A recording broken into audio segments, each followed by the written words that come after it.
Greetings to The Line. Today is September 8th, and before we start taking calls, let me quickly run through a few important announcements. First, our upcoming shows. Now, let's see, we've got a list of they've got a full, usually they only have like the month or the week or so scheduled in advance, and this time I think they've got a full.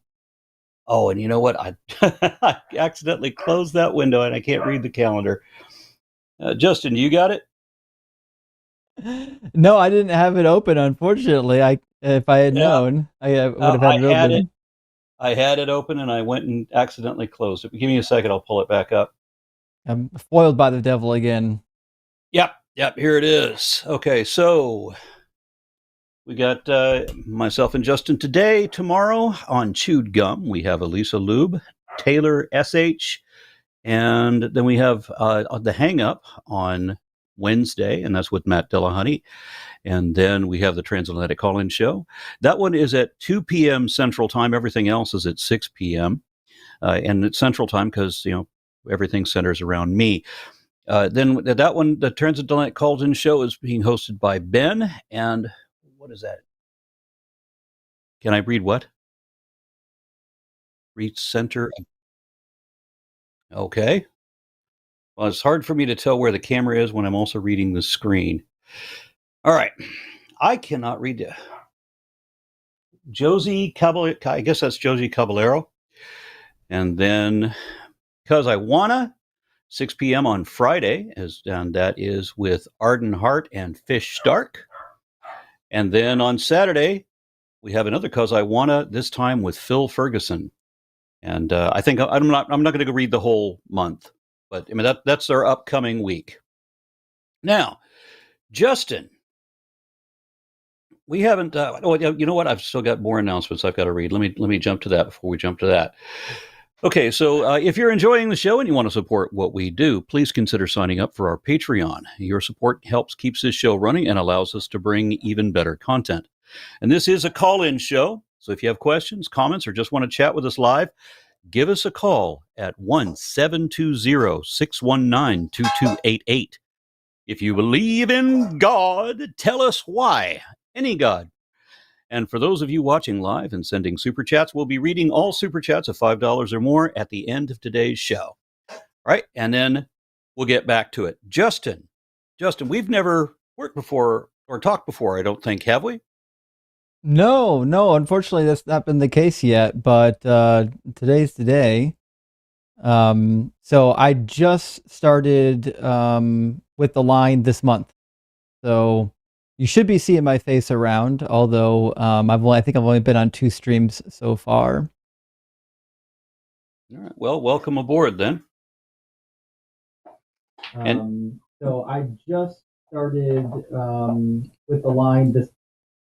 Do you have a do you have a like a favorite topic that you'd like people to call in, or maybe a controversial opinion that you want to hear people try to argue with you about? I certainly do have some controversial opinions. For those who are familiar with my content, they already know the answer to this. My favorite topic ever are the prophecies in the Bible, or the failure of. And I'm told, both by Christians and by church literature, that the prophecies are the thing that sets Jesus apart from other deistic concepts. And the reality is they just make him look more silly. Yeah, I remember I've argued with a number of Christians about this. I made a video on unfulfilling prophecies, wherein I went through like the list of the top 10, I guess, and how these were either not prophecies or they didn't come true as predicted, if there even were any that were truly predicted. Because that's one of the weird things with all the prophecies. Most of the prophecies aren't prophecies at all. Right. Like they don't fit. Yeah, it says pierced my hands and feet. That's prophetic of Jesus. And no, that's just in that one translation. And he's actually talking about this other thing. They dug my hands and feet like lions. What the hell does that mean? That's clearly not a crucifixion reference. No, certainly not the case. Because the prophecies that Christians have to utilize are all their sharpshooter fallacies. They start with the conclusion that Jesus is the Messiah. They understand rightly that the Messiah must be rooted in the Old Testament somewhere. And so they go into the Old Testament looking for any words that sound vaguely familiar to Jesus's story. They draw a bullseye around it and say, oh, there it is. There's the prophecy. But turns out prophecy is like a clear genre of speech. It can't just be any words on any page. And I actually demonstrate this a couple times a year. I run a live stream where I read off a list of prophecies that are about me from the Bible, as long as I'm using the same hermeneutic as the Christians, where I can ignore the context, I can ignore the genre, I can ignore the actual message of the author. Then, shit, there's a lot of passages about me in the Bible. Going back to the one I was just referencing, there's only the prophecy is only that part of the sentence, not the whole sentence, certainly not the whole story. This whole story has nothing to do with any. It's just that sentence. It's only that one part of the sentence, and it's only in that particular translation, not in any other translation. It's only that translation is prophetic. Yeah, I host a weekly Bible show called The Blasphemer's Bible, and we often read commentaries from ancient rabbinical scholars and also ancient Christians on how they interpret these. And it's funny listening to how Christians interpret the Old Testament, because they are always trying to find some way to squeeze Jesus in where Jesus was never imagined. Right. Oh, and what I really like is the 300 prophecies that supposedly were fulfilled by Jesus and everything, but they can't list any that actually refer to him. Well, it's like Isaiah said that there was a woman who was going to be with child, and there was a woman who was already with child, and Indeed. that name is going to be Emmanuel, not Jesus. And then Isaiah fucked up, and when the child was born, the maiden turned out not to be pregnant, so he impregnated her himself. And then when the baby was born, he forgot to name it Isaiah.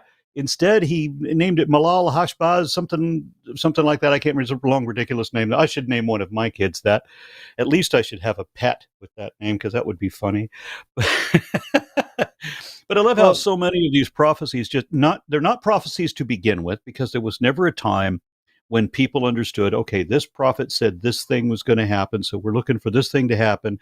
And when should it happen? It should happen by this time, right? It should happen, when the three suns shine as one, whatever the fuck, like a prophecy. Mm-hmm. This thing is going to happen, and you got to have a time limit. It can't just be, this thing will eventually happen maybe 10 million years from now. That's not good enough. Here's a good example of a prophecy. Some of you standing here with me will not even taste of death before you see the Son of Man coming in the clouds at the right hand of power. that one failed pretty hard. Yeah, but the transfiguration 6 days later, obviously, that was what he was talking about. I mean, come on. Coming in the clouds at the right hand of power? Yeah. I don't think so. So I'm going to thank Justin that your chops as a biblical scholar seem to have run away all of our callers.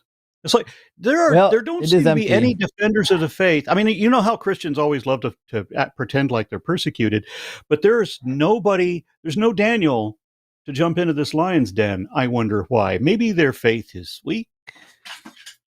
That's what it is. What are your chops as a Bible scholar, by the way?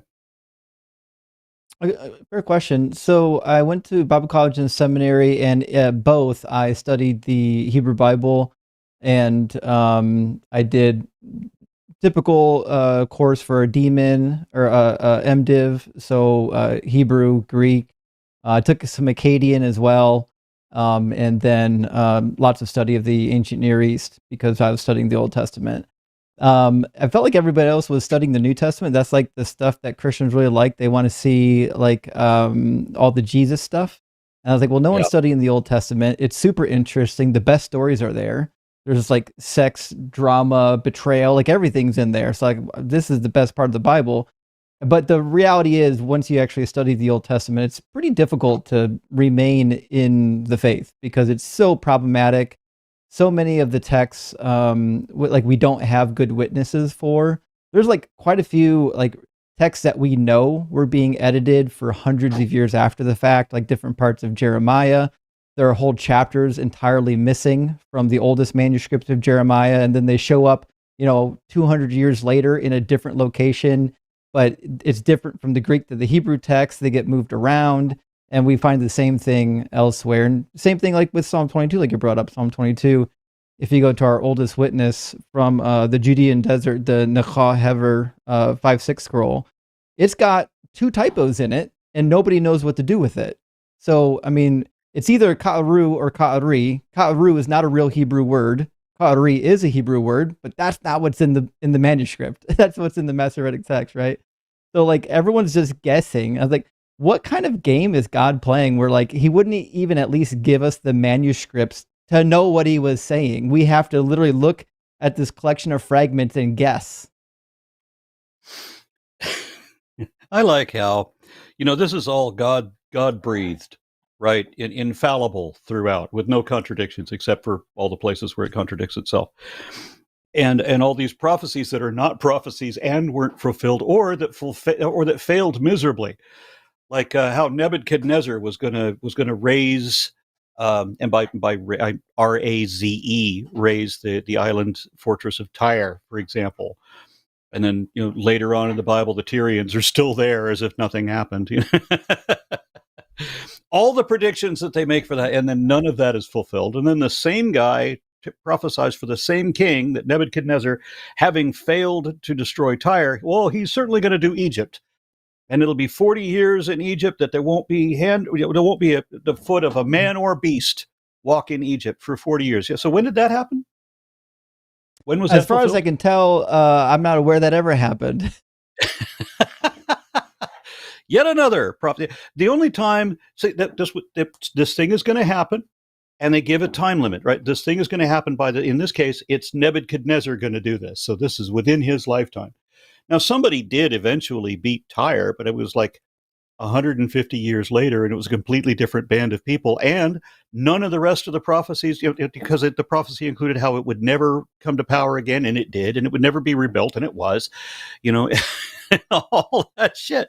And it was going to be lost. It was going to be a place where fishermen spread their nets, not even knowing that the city was there, except that you can still find it on Google Maps.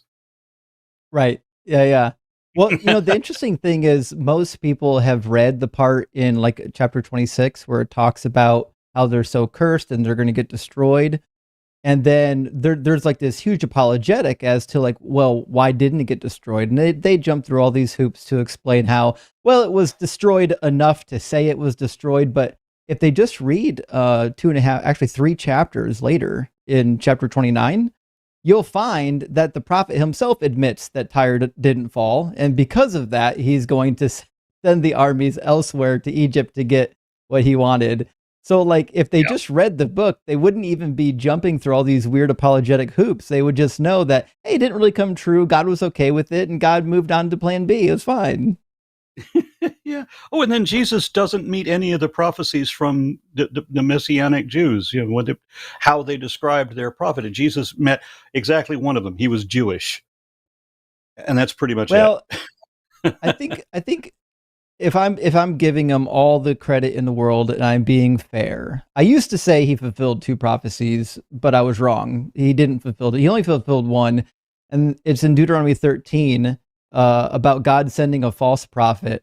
It says, if prophets or those who divine by dreams appear among you and show you omens and portents, and the omens and portents declared by them take place, and they say, let us follow other gods whom you have not known, let us serve them. You must not heed the words of those prophets or those who divine by dreams, for the Lord your God is testing you to know whether you indeed love the Lord your God with all your heart and soul. And what do you do with those? But those prophets and those who divine by dreams shall be put to death. So, I mean, if he fulfilled anything from the Old Testament, it could have been that, but that doesn't make him the Messiah. That makes him a false prophet. We have a caller. And this is a theist, so rare treat. So we are talking to Elias in New York. Can you hear us? Hello. How you doing? Hello. Hi. So I just want to ask you, well, what's the point of a title? What's the point of a title? Yeah. Like, I don't know. Do people have an idea what they're about to read or see? Yeah. All right. So, So like I would for like example, to. you gave a question, or you gave a statement here. He can tell us how to find God. Is that something you said, or did somebody else say that about you?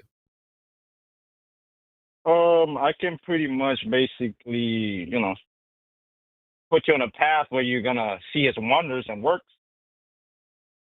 Okay. Does You'll Sure, be this like, I'd love "Whoa, to. require? there seems something Does this supernatural intervention hand going on there." So that's to me that you'll be like, "Oh, okay, all right, All right. that seems Does this like it's require? coming from Does a this require? supernatural guy." Does this require us to embrace the question begging fallacy?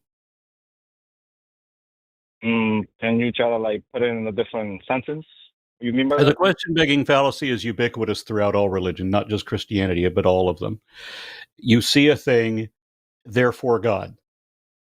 You just assume your own conclusion. The thing is, to me, it's like it just lines up with the Bible. So that's why I kind of be like, Oh, okay, that's the so to problem. me, like I get this from the Bible, and then to me, it's like, okay, All right. Well, to me, there's it's like, all another right, so I problem then, see because this. if something does, let's say that the Bible is wrong, because it is about a lot of things. So does that disprove God? No. Okay. So how does things lining up with the Bible, a book that is at least mostly wrong, how does something lining up with it find God? Well, to me, I just put 2 + 2 = 4. So to me, it's like if the Bible says like it's gonna be like that, and I see the Bible basically coming out alive from the words of the book to real life, then I'm like, okay, I'm seeing this from the Bible. I'm not seeing this from Quran. I'm not seeing this from the Muslims. I don't see no prophecies from other religions. I'm Uh-huh. seeing this from basically the Bible and Right. Satan in the Baphomet. Have you Right. read So what prophecies about Like from other religions? say what? Have you read prophecies from other religions? Not really, but you got to realize that there's no like other religions that be talking about the things that's happening today, right? that's, So one of What are my you that's not counter talking true at about? all. argument would be basically the 666. I'm sorry, what? Us. You don't want to do that one. So I kind of Elias do said, basically that. Elias says, as your friend, I'm warning you, you don't want to go to the 666 prophecy coming true today. I mean, you're welcome to do it. I'm just, I mean, okay. the thing is just like you see that 666 thing everywhere. So to me, it's like, all right, like you don't see this in the like you don't see the Quran talking about these things coming to pass during the end. Like Okay. what? You Can see, somebody the please thing be is specific? it's specific about what. Yeah, you say you see these things coming to pass, and it reminds me of when Donald Trump says, you look at Philadelphia, you look at these other places, you see terrible things. What the fuck is he talking about? Why would I look at Philadelphia? What is he talking about going on in Philadelphia? What are you talking about when you say you see these things going on in our time? What are these things that you see? Well, like satanic movements and all those things. The thing is, like, it's just you Wait, can't really wait, we see explain like these things what? out there like that. Say that again. Like satanic thing, these little fraternities, Satanic things. because like, What satanic yeah, things yeah, do yeah. we see? Well, sometimes you see like those fraternities from like the Freemasons, Illuminati, and all those people. Oh, so You got to it's realize not those things, satanic. You're like talking about those things Freemasons. don't come from like whistleblower people. These things come Okay. from Christians that have studied these things kind of Do we see profoundly. So to satanic? them, Do it's we like, see satanic things, or do we see Freemason things? Can you pick a lane? you see both. You see everything. You see all of those things. Okay, so you see I've everything, seen it. You see and it. You none see of it. that You see lines these up with things the in New Bible. York Can you City. show me where in the Bible it mentions a satanic movement or Freemasons? Bro, that's what it's supposed to be. They're supposed to start this new world order thing. I don't want to go that route, but What does the that's what New the World Bible. Order have to do with either Freemasons or Satanists? But they're basically trying to basically control, the world Except that they're basically. basically, That's how the definitely Bible lays not, it out. basically and absolutely, totally not doing that. They are. No, they're That's not. what the Bible's trying to say. The thing is, most people they're not gonna understand these things because they don't go through these things. The only way you could try to tell Okay, these people is what would you basically try understand to. about Satanism exactly? And tell me how you The understand that. thing is, So, I give a little story. I'm basically, Southern Baptist. Nothing about being Okay. Southern Baptist is that you talk about sin and you talk about Christ very hard. So when you do those Okay. things, you kind of get a little bit like chased, and then people kind of get their feelings hurt or whatever. So you kind of start to see that little power of the spirit. And basically, it's just Can you what I'm trying please to say be is like, specific or answer a question? Any question I've asked. Can you answer any of the questions I've asked? What do you I'm know answering, I'm about trying to answer it. Satanism? And how do you know? So I've been followed by Satanist people. That's the thing. Like I've been around You've been and I followed seen by like Satanist people. yeah. Like I've been Okay, so the followed by Bible Satanist says people. that you will be followed by Satanist people. Because I'm still looking for the specific that I asked for before. That you said something lines up with the Bible, and then you say the satanic movement, but then you accuse Satanists of trying to do a one world order thing, which is not true, is not happening. So I asked you how you know about Satanists, and I'm looking for a link to the Bible for how we're going to find God through you. So you're going to tell me how the Bible implies Satanists, and you're going to tell me what you know about Satanism, except you don't. You just say, well, some guy That's followed what I'm me, and trying to tell you. I make assumptions because I see things I don't understand. But that's what I'm trying to say. I'm trying to say like these things is not a one occurrence thing. These things are like basically every day. Like so when you're out there trying to preach the gospel in Christ, like that's when you start to see these things more and more. A lot of people they don't have the guts to go out and preach Christ, and that's the reason why How most do of you these guys like teach you, what they're you not don't putting that know? power out there. How do you teach what you don't know? Well, you try to teach it as best as possible, right? The whole point is I'm doing this How for do you God, right? teach what you do not know? You try to teach it as best as you can. How could you teach anything you do not know? You try to teach it as best as you can. That's what the How Bible do you says. teach Basically, go out for anything? me. If you don't But know you it, make this is you can't so teach it. you making these for people to come in and give their side and try to prove to you basically their argument or whatever, and you try to take it for whatever you can get. I'm trying to look for any kind of consistency from you. You said you could show us how to find God, but the only way you can do that is tell us that now I have to go preach Christ, whatever the fuck that All right, means. I'll give And you one. when you I'll teach give you one. I'll Christ, give you one. you I'll give don't you one. know that anything you're saying is even true. So how could you teach it? That's a fundamental I, fallacy. I'll give you one. I'll give you one. So And then you said if you want it to see has this to line up with the Freemasonry Bible, but thing, you won't give me anything that lines. You won't give me anything from the Bible that lines up with what you're wait, talking about. You just tell me about your assumptions that somebody followed you, or that you teach Christ and you see these things, whatever the fuck these things are. But you won't tell me what these things are. You said, well, it's about Satanists. Okay, we'll talk about Satanists. So about Freemasons. Oh, okay, well, we're going to talk about Freemasons then? Which fucking one? They're not the same. they're And both if you think they are the same, they're then both you're fucked up they're all again. trying You're to again talking about basically things you don't know. they're all trying to basically trying to take over basically like the people. No, they're So you not. got to They're realize like, basically this is like a they're hierarchy thing. This is basically a hierarchy definitely thing. not. No, they're This basically is a not. hierarchy thing. Let me ask you the same question I asked you before. What do you know about Satanism? Explain it to me. How do you know? The thing about Satanism is that it's a little weird because it's like these spiritual things follow you.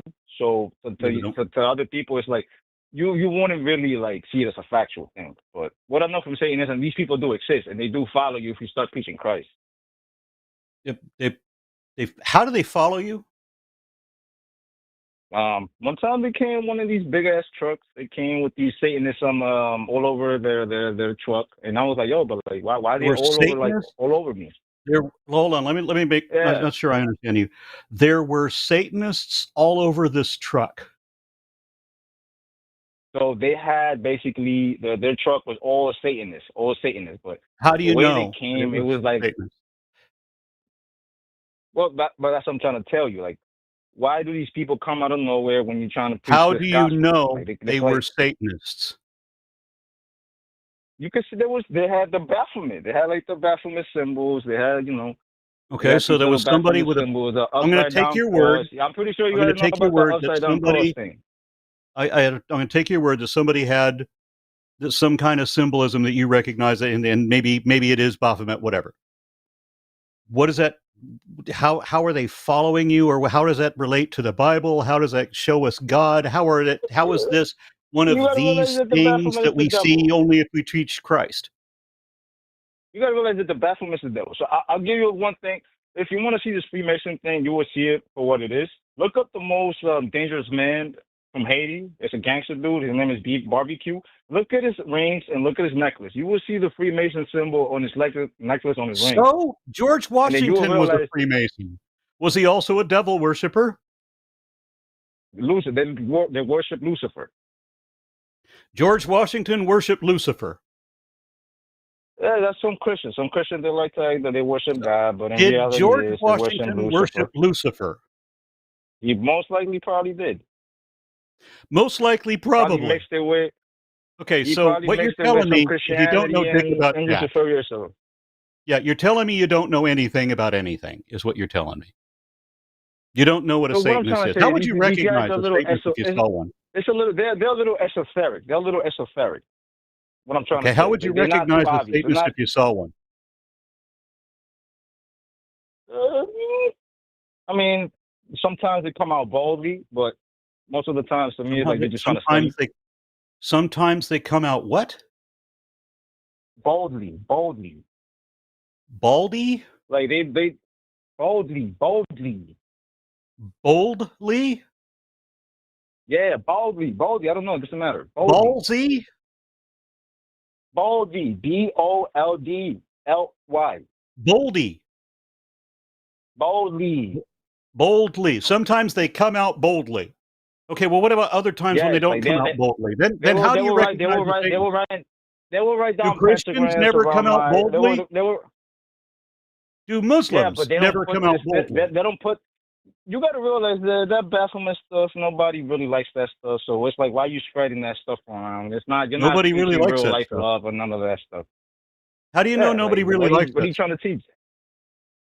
You What? gotta realize, real bad people worship Baphomet. Like, let's be honest. What if we are honest? Let's be really honest. And no, they fucking don't. Just straight up honest. Well, you Matter of think fact, that you no, think that the people that they worship don't. the devil are good people? You think those No, people I that didn't. worship I the don't devil know. are I good don't know people? anybody that worships the devil. I know Satanists, but I don't know anybody that worships the devil. I talked to a devil worshiper once. Bad people. Yeah.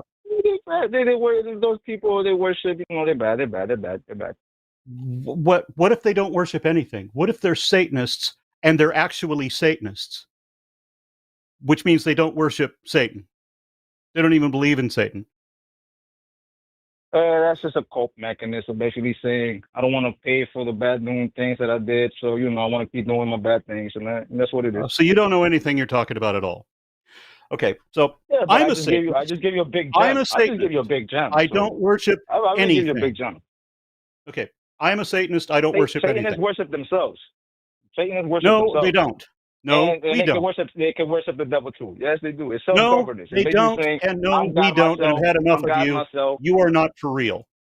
So we're going to say goodbye now. I'm very for real. I'm very for real. The thing is, you guys No, be you're just trying full to of do this shit. little You don't factual know paperwork anything, and you're thing, full of but it's shit. like you don't really want to hear it. You getting your feelings hurt, whatever. I kept asking you questions you couldn't answer, and the only thing you would do is lie.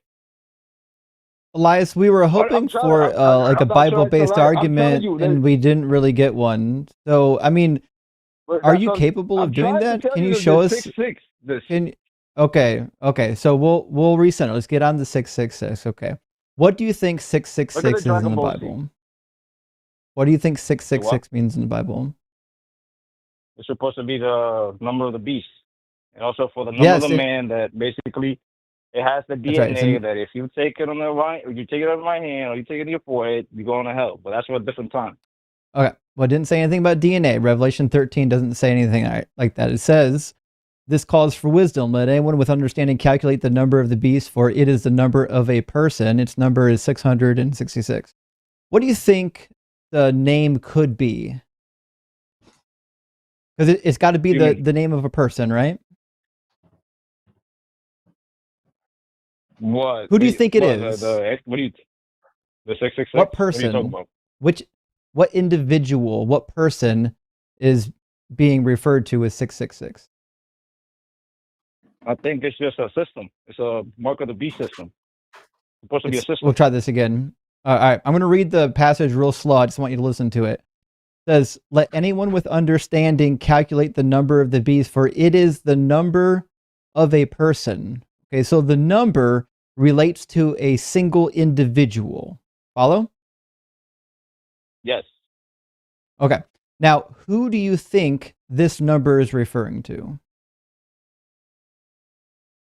I'm talking about an individual, but this individual is gonna, start a system, the mark of the Yeah. beast system. Who though? Who is it? It's supposed to be, I think it's the man of sin that gives the power onto the beast. Well, I think it's No. Is the the other way. person alive right now? Uh, it could probably be. Maybe he will come in the future. I'm not so sure about that. Okay, so just to be clear, you don't know if 666 is coming true because you don't know who 666 is. You just think it might be You don't have to somebody know who's who he is. either. You just know what Hold time on, he's coming. You just know what hold time on, he's Elias. coming. Elias, I'm almost there. I'm gonna give you what All you right. need. Okay, 666 Yeah. is a reference to Nero. We know this because we can just do the gematria, the Hebrew gematria on 666 leads you to Nero when you're spelling Nero in the Greek spelling, Neron Kaiser. Comes out to 666 in Hebrew gematria. Now, another reason why we know this is about Nero is because we have just as early Latin manuscripts, and in the Latin manuscripts it says 616. And this is really interesting because if you spell Nero in Latin, that's how we say it in English. We leave the nominal Greek ending off of it. We just say Nero Caesar or Nero Kaiser in true Latin form. And what that gets you to is 616 when you do the Hebrew gematria, which is identical to what we find in the Latin manuscripts. And the 616 was so ubiquitous that eventually it even got copied into later Greek manuscripts, and there was confusion about whether it was 616 or 666, but there was never any confusion about who this was referring to. It was referring to Nero. The beast is Nero. And this is even more evident early on in chapter 13, because early on in chapter 13, what's it say about the beast? It says that it receives a mortal wound and is revived, correct? Right. Okay. Now, during this time period, about 68 AD, Nero died. All right. So this is shortly before Revelation was being written. Nero died. They thought he was coming back. There were at least 6 different imposters that had to be murdered or put to death by the Romans, pretending to be the resurrected Nero, claiming that they had been revived of their mortal wound and was coming to persecute the Christians and the Jews. Some of them were actually quite successful. So successful that there were rumors that they were mounting to go to war with Rome to put Nero back on the throne. This is called the Nero Redivivus legend. We also even find it in like extracurricular quasi-Christian writings like the Sibylline Oracles. We find vague mentions to this phenomenon. So what we find in Revelation chapter 13 about the beast is a reference to Nero, who they thought literally was the Antichrist, who really was the beast who was going to end all things. And then he didn't, because Revelation is just a failed prophecy for the first century. They didn't know it was So I Trump. want to think. They didn't know how to do the I want to gematria. counter that. That can't be the mark of the beast because it says in the Bible that you still gotta take a mark on your right hand on your forehead. That's right. I'm pretty sure they didn't have that. That's right. And no, they did. So this is the beauty of Revelation. Revelation is one of the few books of the New Testament that You is sound actually like you don't read. want this to happen. I don't know. No, I sound like I've read the book. So Revelation is one of the few New Testament books that actually read parts of the Old Testament. And when it refers to binding or marking the back of the hand or the forehead, this is a reference to Deuteronomy chapter 6, where you're supposed to mark yourself for the Lord on your forehead or your right hand, right? This is a direct play talking about people that are dedicating themselves to Nero rather than to Yahweh. In fact, Nero's face was on the coins. That's why he's the beast that controlled the buying and the selling. Okay, so you're telling me that those people, even though they didn't take no physical mark, they went straight to hell? Because you go straight to hell if you take the mark. But for me, it's like they don't have no physical mark that's going to taint their soul to go to hell. That's the thing about the Bible that I like. It's basically saying your soul is going to get tainted and you're going to go to hell no matter what. So that looks logical, right? Like it's not this, oh, you just go to hell Okay, because so you took this little mark. Okay, so then there's two unforgivable sins. Jesus was wrong when he said there was only one.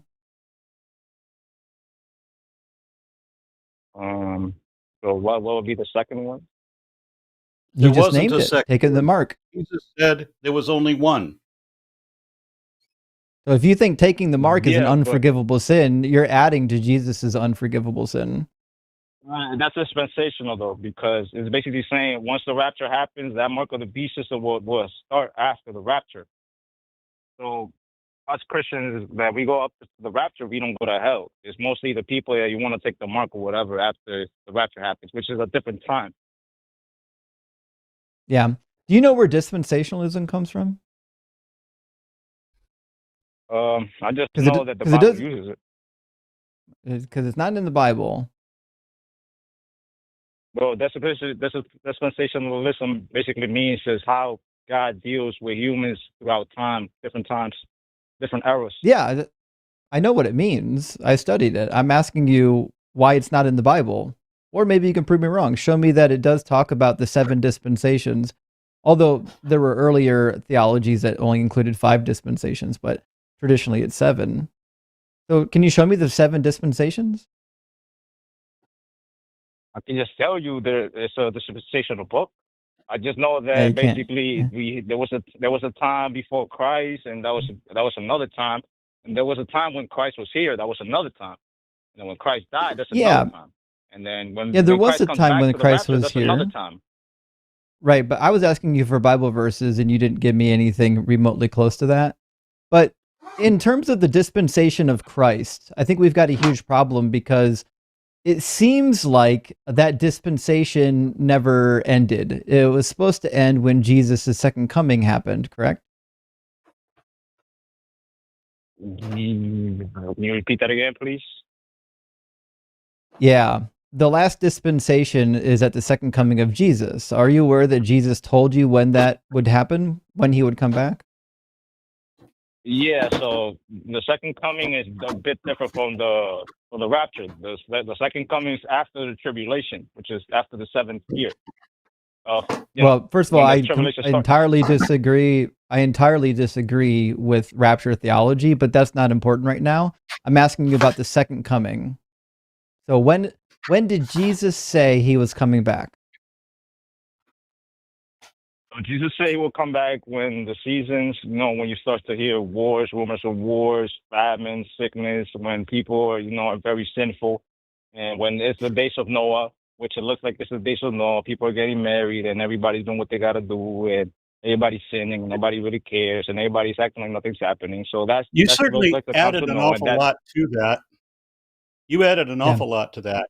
I mean, wars and rumors of wars and famine in various places. Can you name a year, any time since Jesus or any time before Jesus, that didn't exactly match every bit of that? I mean, you always have those things, but I'm talking about like when it's worldwide, You when it's always almost have the those whole things. world. So the way that we'll know that But Jesus is coming back is that we always have those worldwide. things.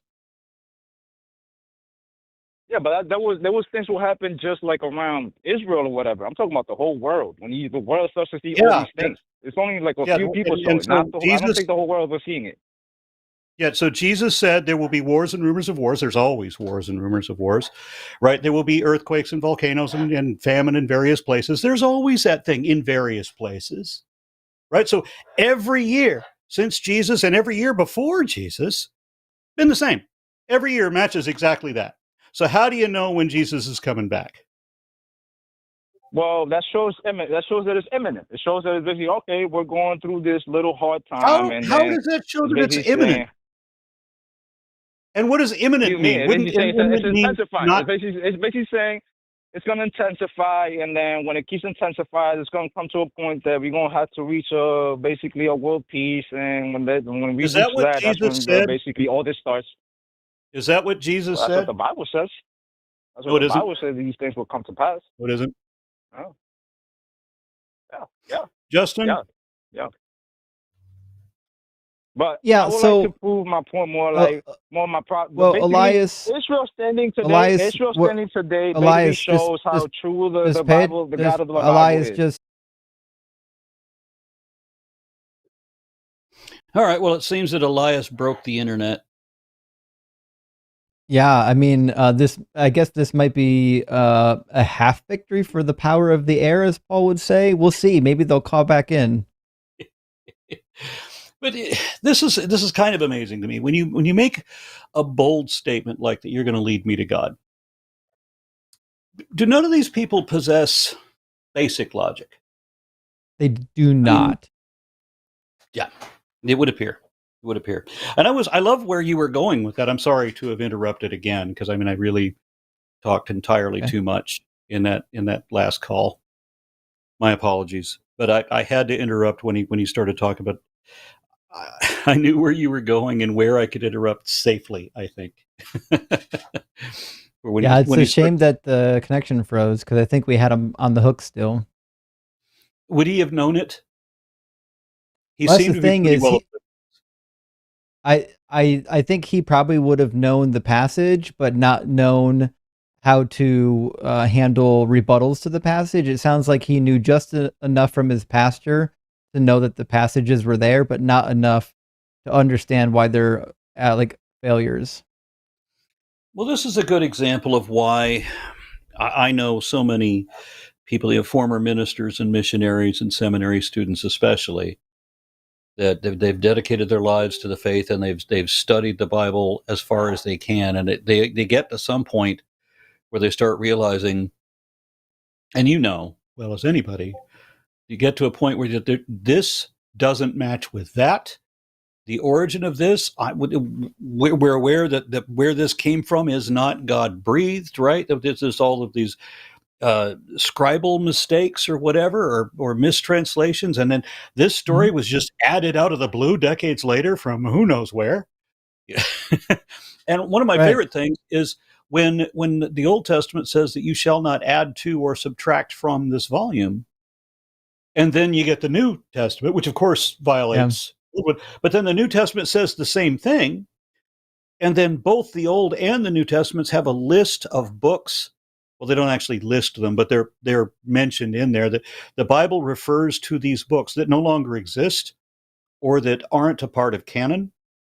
Why would God, if the Bible is God breathed, why would God refer to other books that were written by people?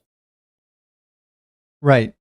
Well, I mean, not only that, if you go to the book of Jude, Jude mentions Enoch, calls him a prophet, or some translations will say he prophesied, just depends on what you get. And then he literally quotes Enoch, quotes from Enoch as though it's prophecy, which is really interesting. Is a lot of the New Testament theology of like hell and judgment and the afterlife, a lot of that comes from the book of Enoch, First and Second Enoch, a little bit from Second Esdras, but I think most scholars are of the mindset Second Esdras was written after Jesus, and I actually agree with that too. I think Second Esdras is riffing off of Enoch, but reality is, what a weird thing that the Holy Spirit would lead Christians to form a canon that didn't include the book of Enoch, but it was quoted as prophecy by the actual canon. What's happening? And Esdras, the Esdras. I heard you correctly, right? Esdras. Yeah, Okay. fourth Ezra Is is what. that is that canon in every Bible? Because I've heard people say that when I make reference to a passage out of Esdras, they're like, well, they're not familiar with that book, if I remember Yeah, I correctly. know. So it in the Catholic Bible and the Orthodox Bible, typically you'll be able to at least get First Esdras, typically second. The order is differently. So like I've got a Catholic Bible here that's got a different order for the Apocrypha as my New Oxford Annotated Bible, but they still do contain almost all the same books. I think with one exception. Typically, the Catholics only give you First and Second Maccabees. They don't always give you Third and Fourth Maccabees, whereas the New Oxford Annotated Bible will give you Third and Fourth Maccabees. Okay. I sometimes have Bible scholars on the Blasphemers Bible series. I always have my Oh time to make yeah. another challenge for calls. Well, thank you, Jimmy, because we don't have anybody waiting. People of weak faith can't present an argument. I'm just going to I sit mean, here and be right because nobody can tell me that I'm wrong. It should be an Nobody easy votes. win for Christians. You've got a Trinity plus one Christian versus a Satanist and a generic atheist. Like, this should just be like bowling with medicine balls here. This shouldn't be hard at all. What I loved about how he tells me that I worship Lucifer and he doesn't know who Lucifer is. Listen, if I know anything about Christians, that they have no idea what Lucifer means, where it comes from, and who it is. It's outstanding. All right, so I think this will be a good opportunity to make some more announcements. Let's see. We're about halfway through today's show. So let me take a quick moment for some announcements. Don't forget about our upcoming shows. And I think we've gone over those just for the next week. And make sure that you're subscribed so you don't miss any of them. And if you're not already supporting us on Patreon, now's a great time to sign up. And every contribution helps keeps this show going and improve what we bring to you each week. And the phone lines are still open at 720-619-2288 if you want to call in and join the conversation. If you disagree with me or Justin, if you know your Bible and you know Jesus, you talk to him all the time, well, call in, tell me what he's got to say about me and my opinions. I dare you. And remember, we'll be reading Super Chats of $5 or more at the end of the show, so keep those coming if you have anything you'd like us to address. And let's get back to it. And checking call-in studio. No callers. Justin, did you scare them all away? That might be the case. Most of these call-ins, people want to talk about the Bible, but they get really scared when you start reading the Bible for some reason. It's almost like they feel like they're in a trap. What I like is when they tell me the Bible says blah, and I say, no, it doesn't. Yes, it does. Okay, show me. Well, I don't know where. Well, you got Google. Type in part of it. We'll see the rest. Show me where it says that. Can't. It can't show me where it says that because it doesn't. And then I say, well, the Bible actually says this other thing. No, it does not. I can show you where. And then I love how the phrase the Bible that's not what the Bible says changes into that's not what it means. Yes, every time. The fun thing is, like, I'll get phone calls and like I'll tell them, well, this is what the Bible says. I'm like, no, it doesn't. And then I'll show them, and then it'll happen 3, 4, 5. And then for like the 10th time, I'm like, well, the Bible says this. I'm like, no, it doesn't. I'm like, we're at try number 10. Why do you think at try number 10, this is the one I'm lying to you? Yes, if I told you it's in the Bible, obviously I know where to find it. I'm going to show it to you. I'm not lying. It's right there. Yeah, I love when people can't accept that the Bible actually does say this thing that it says. Like when it talks about human sacrifices, or when it talks about abortions and how to perform them. That sort of whatever thing that they can't believe. Child sex trafficking. No, those women were 21. It says women, children. In this other translation, it says infants. Yeah. So said, Numbers 31's a funny passage. Kill all the males along the little ones, but the females you may keep for yourselves if they have not slept, if they haven't lain with a man. Right. Yeah. So that kill all the males among the little ones. Little ones. What's a little one in Jewish tradition? Well, that would be before they have this line of division between 12 and 13. So we're talking about preteen kids. You can keep for yourselves if they're virgins. Why is it so important? What's the ultimate decree on whether they keep them alive is entirely whether they're virgins. Why would that matter if they weren't being kept for their sex? Right? Right. And they were distributed later to the soldiers. Like, you could imagine, like, if God wanted to protect these young virgin girls for some reason, they would be distributed to like households or families. They certainly were not. They were literally distributed to the 21-year-old soldiers that went to war and just slaughtered their entire family. I'm not convinced, color me maybe a difficult nut to crack, but I'm not convinced that these hardened soldiers are going to just take these women home and not sleep with them and wait for them to come of age. That seems a little unreasonable. Well, that's what Muhammad did. He married a girl at 6 and waited till she was 9. Yeah. Such restraint. Okay, so we got a couple of calls in the queue, and so let me see. We have a theist here? Not yet, but we do have Patrick calling in from South Carolina. Hello, how are you? How do you do? Good. I was just asking, wanting to ask, why do so many Christians think that the law, in the New Testament and the Old Testament are separated, when Jesus said that he wasn't there to change the law, but fulfill it. Yeah, Justin, you want to start with this one?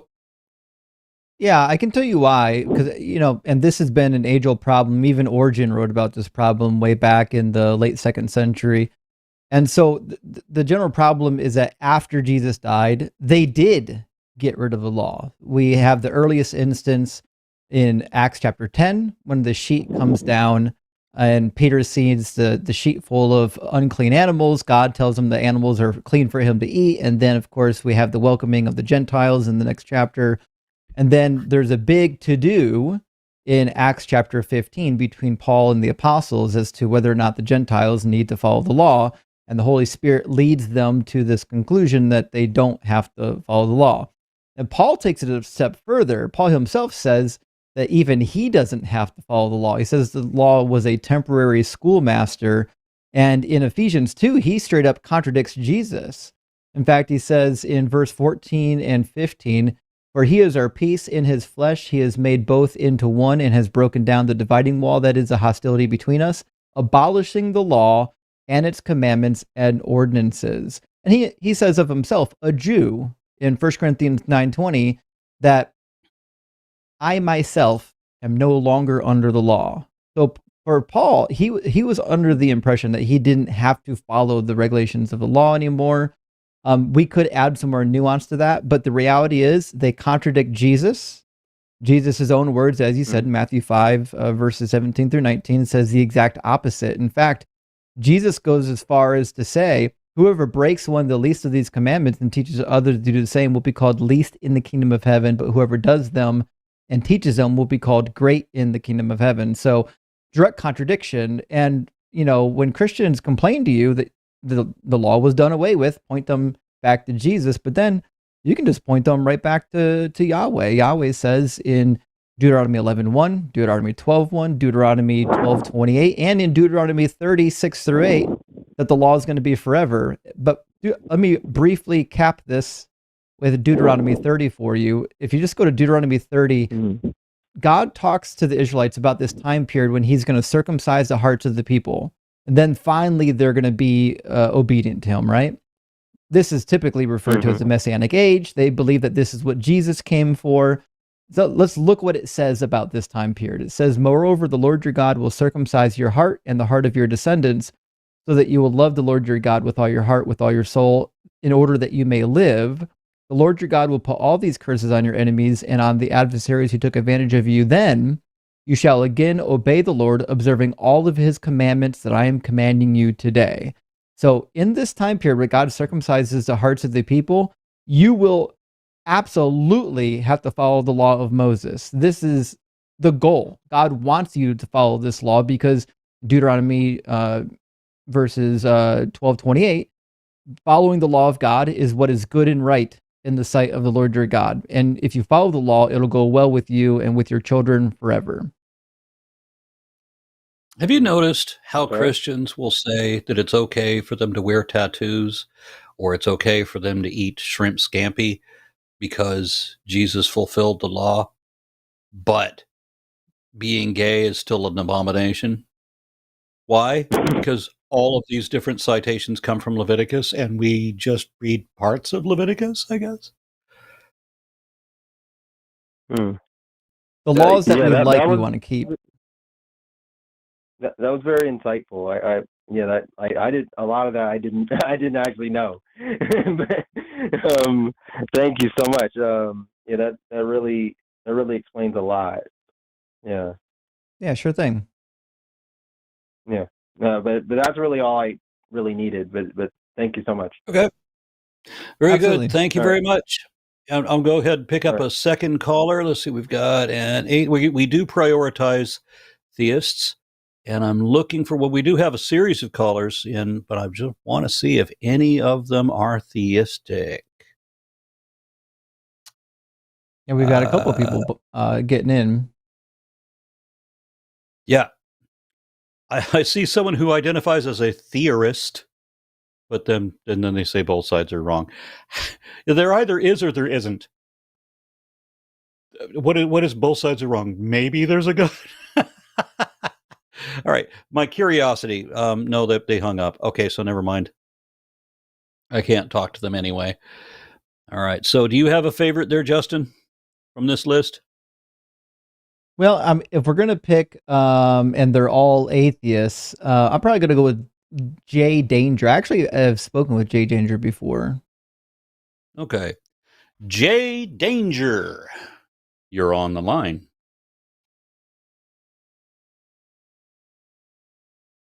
J Danger is gone already.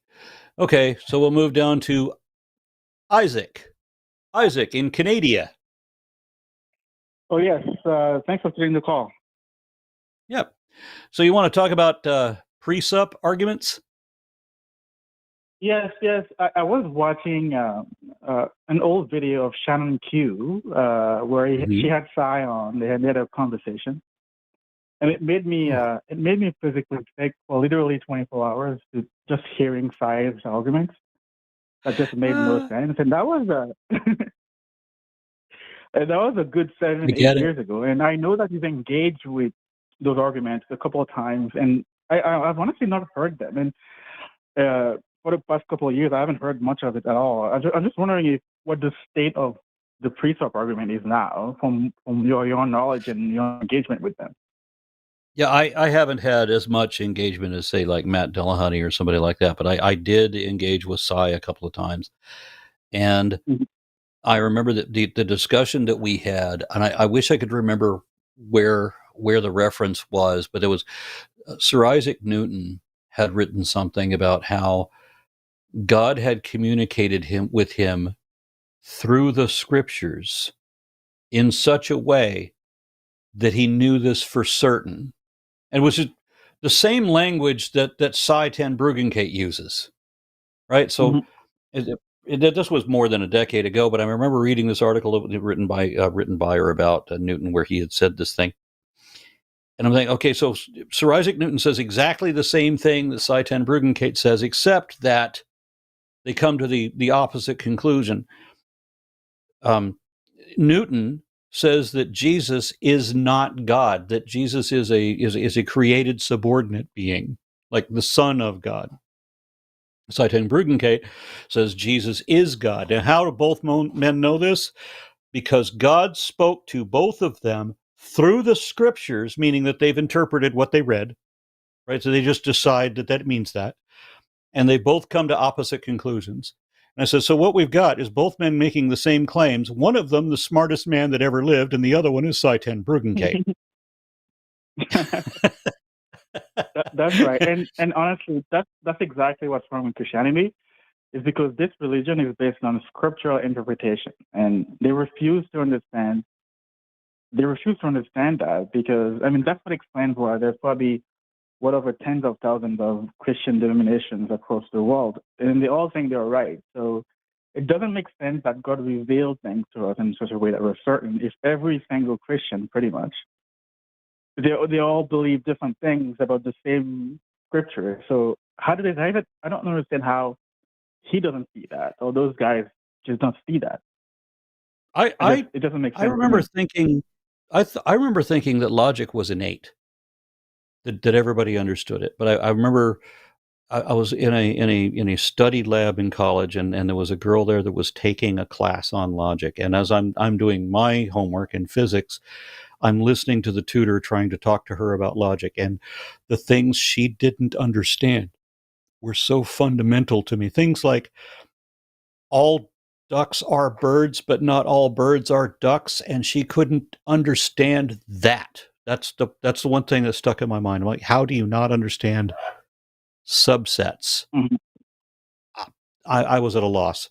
But the sad thing is the more you get into somebody's head, the more you let them talk, and find out what they feel about this or that, the more alarmed I tend to be when I get into the dark cobweb recesses of their minds. Yeah, it's a bit creepy. It's like looking through somebody's. Go ahead. Yes, and with this argument, the problem is that the revelation from God thing, it actually creates more problems than it solves. Because then, if you say that God essentially dictated the Bible to somebody word for word, then you have to go and justify all the wrong things are in it. Whereas a Christian that doesn't think that, he can say, actually, this is it's human error that's in the Bible, which obviously there is that. But somebody like Sai, he can't refute those horrible things that are in the Bible, because he's already says that God essentially said it word for word. So he's creating more problems for himself, and it just doesn't make any sense to me. It's like, why make this terrible argument? I don't understand the complete lack of logic that I have experienced from defenders of the faith. I have seen full-grown adults drop down, plug their ears, close their eyes, and start going screaming, yeah, because they know I'm making a valid point. And they can't admit that. They cannot admit error, even when they know they are in error. Oh, I think they wrote a Star can't, Trek episode about that. Well, it's because they believe that their eternal life is at stake, or you know what I mean? Like they have it's religion is very cultural, but it also hits something at the core of people. They think, well, if I don't believe in those things, even if they don't make sense, then I might go to hell forever. It's like, it's a really amazing scam, really. It does work on a lot of people. Yeah, I agree with you. Did you have any more? Because we do have a lineup of calls. I want to go ahead and jump to as many of them as I can. I just that's it. I'm done. I just want to say I've been following you for maybe over 10 years, and it's been really a pleasure talking to you. Outstanding. Thank you so much. Good evening. Right. Bye. Thank you. Okay, and so we got some to choose from. Justin, who would you like to jump to next? Good question. Let's see now. I mean, if I'm going to take something of substance, I got to go with Rich. Rich. Okay. Rich from Connecticut. You're on the line. Hi, guys. I appreciate you taking my call, and I have a question. I found out about the Council of Nicaea, and it seems to me that this is where Christianity started. Am I wrong? Am I missing something? Yeah. I mean, it doesn't there's seem that more. a lot of the Jesus stuff didn't come until after the council. So am I missing something? Christianity is an evolution, and there were multiple stages of it. Nicaea is one of them, but it wasn't the first one. There were Jewish people. Would you say that? Go ahead. I'm sorry. Would you say that? It seems to me that King Constantine brought all the bishops and all the clergymen from all the surrounding areas, and he said, "Hey, fellas, bring all your documents, bring all your texts, bring everything you got. I'm going to come pick you up. I'm going to transport you. I'm going to put you up for a couple of months. We're going to sit there like gentlemen. We're going to figure out, and we're going to make up a story, because we don't want religion to divide the country. So we want everybody to worship one religion, and we're going to take all the good stuff, and we're going to put it in a book, and we're going to take all the bad stuff, and we're going to leave it out of the book. And that's how they came up with the Virgin Mary and the resurrection and all the other good stuff that Christians are famous for. It seems to me it was all made up council. Rich? Could I be wrong? Rich? Yeah. So, Rich, there are roughly 40 church fathers that we have textual witnesses for prior to the Nicene Council. There are literally Philip Schaff, a great scholar, has 10 volumes dedicated to the writings of the ante-Nicene church fathers. Those are the ones that come before the Council of Nicaea. And some huge names you're going to find them there: Polycarp, Ignatius, Justin Martyr, Irenaeus. There's so many early church fathers that wrote that we can learn what they believed prior to the Council of Nicaea, that it would be kind of silly to think that they made it up in the Council of Nicaea when we know already in the beginning of the 2nd century, middle of the 2nd century, they already had certain doctrines basically already developed. The stuff that they argued about later, like at the Council of Nicaea and after, like those were like, okay, what do we make of like the Trinity? Is it 3 in 1? Is it just one? Do we need to land on modalism? Like what's actually happening here, right? So like these were the types of concerns they had at the Council of Nicaea. They weren't just making up the religion out of whole cloth. What I understood for the Council of Nicaea is they were trying to decide what would be canon, and that they based these decisions on what was, according to a Bible scholar that I remember seeing a decade or so ago, a Christian Bible scholar. He said that they put together what would be canon based on what was already being taught at the time in the various churches that they were aware of. And so there were some books that weren't as popular, and so they just kind of got ejected, rejected, neglected, whatever you want to say. But somehow they also became illegal. Once they were not included, well, then they were definitely forbidden. Am I right, Justin? Oh, I'm asking you guys. I figure you're the pros. So there's a whole list of laws that came from Nicaea that, like, if you didn't follow them, you're considered anathema. And so, yeah, the councils did come out with laws, and then we find later like edicts from Thessalonica about the Arian controversy, where they're saying, okay, we've formulated opinions on these issues now they become law, and if you don't follow them, there are consequences to pay. And some of them are sensible, some of them are silly. Would you please, Justin, explain the Arian controversy? Oh, yeah. Okay. Well, the Arian controversy is about the Trinity. Okay. So you've got a couple ways to view the Trinity, and the earliest, we'll say, opponent to the Trinity would have been Arius, and it was such a big controversy. Like even in the earliest council, you've got like Saint Nicholas doing fisticuffs with other church fathers over it, right? And so that's why you get Theodosius II's edict basically mandating it. Yes, St. Nicholas, that St. Nicholas. Merry Christmas. Yeah. Have a knuckle sandwich. But up until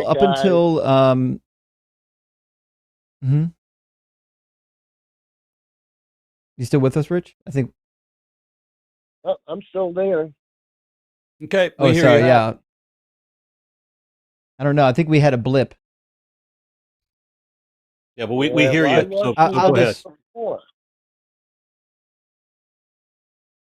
What'd you say? Yeah. I see your mouth moving, but I don't hear nothing now. I think he's losing reception. God bless America. Oh, I'm sorry to hear that. We can hear you. Okay. Well, I appreciate you trying to at least talk about the Council of Nicaea, because it's so rare that I hear about it, and I'm saying, am I missing something? Did this happen? Did things really happen like I heard they did? And I'm pretty convinced they did. By the 4th century, there were a number of different versions of Christianity already being out there. I mean, like there were the Luciferians, for example, that I alluded to earlier. They revered Jesus under the name of Lucifer, the light bringer. They're considered heretical or some kind of a cult now because they used the name Lucifer. And they meant Jesus, but modern Christians would consider them satanic just because of that name and what they understand about it. But this was the same time that the Nicene Convention was putting together what are we going to include in canon and what are we going to reject and what are we going to forbid. And so that interesting aspect of that was that I can't remember if it was Arius or Athanasius. I think it was Arius who said that Jesus was not like co-God, that Jesus was subordinate to God, like a created being, like the Son of God or the emissary of God, which is the only way I can read it. When I read the Bible, that's clearly what it says, and I know other Bible scholars will agree with that. You're right on both. Athanasius is quoting Arius on that particular matter. Okay, so it was actually Athanasius who held that belief? I don't know if Athanasius himself held the belief, but he did quote Arius on it. Okay, so it was Arius that held that belief. Regardless, whoever said that Jesus was an emissary of God and rather than being a Trinitarian, God made flesh, him and everybody that subscribed to his interpretation, which is the one supported by Scripture, they were all banished. It wasn't just that they had a amicable disagreement. No, you can't even live here anymore. We disagree that strongly, so you have to go. So they were on exile, and they went to Medina, where Islam arose 2 centuries later, carrying the same idea, talking about Jesus as a created being, as a prophet of God, but not necessarily a God himself. So the Nicene Convention seems to have lent to the origin of Islam.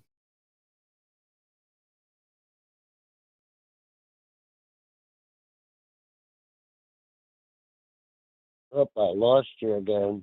Damn it.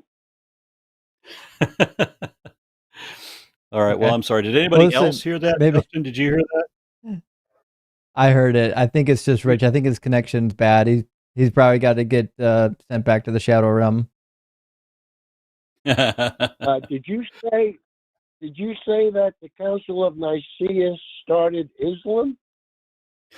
Indirectly, yeah. It lent to the origin of Islam, because the people who held this position that Jesus was only a prophet of God rather than being of God, or part of God, Islam holds that position. Islam arose from Medina, and that's where they were banished to Medina. So that makes perfect sense. They have the same opinion based on the same origin. Well, I'm not in your guys' league, that's for sure. That's why I ask the questions, And fair question. I know, and that's why I enjoy the atheist experience. I mean, Matt Dillahunty has taught me so much. I went to Catholic grammar school, and I even went to Catholic high school. And we never read the Bible. Well, that's Catholicism, isn't it?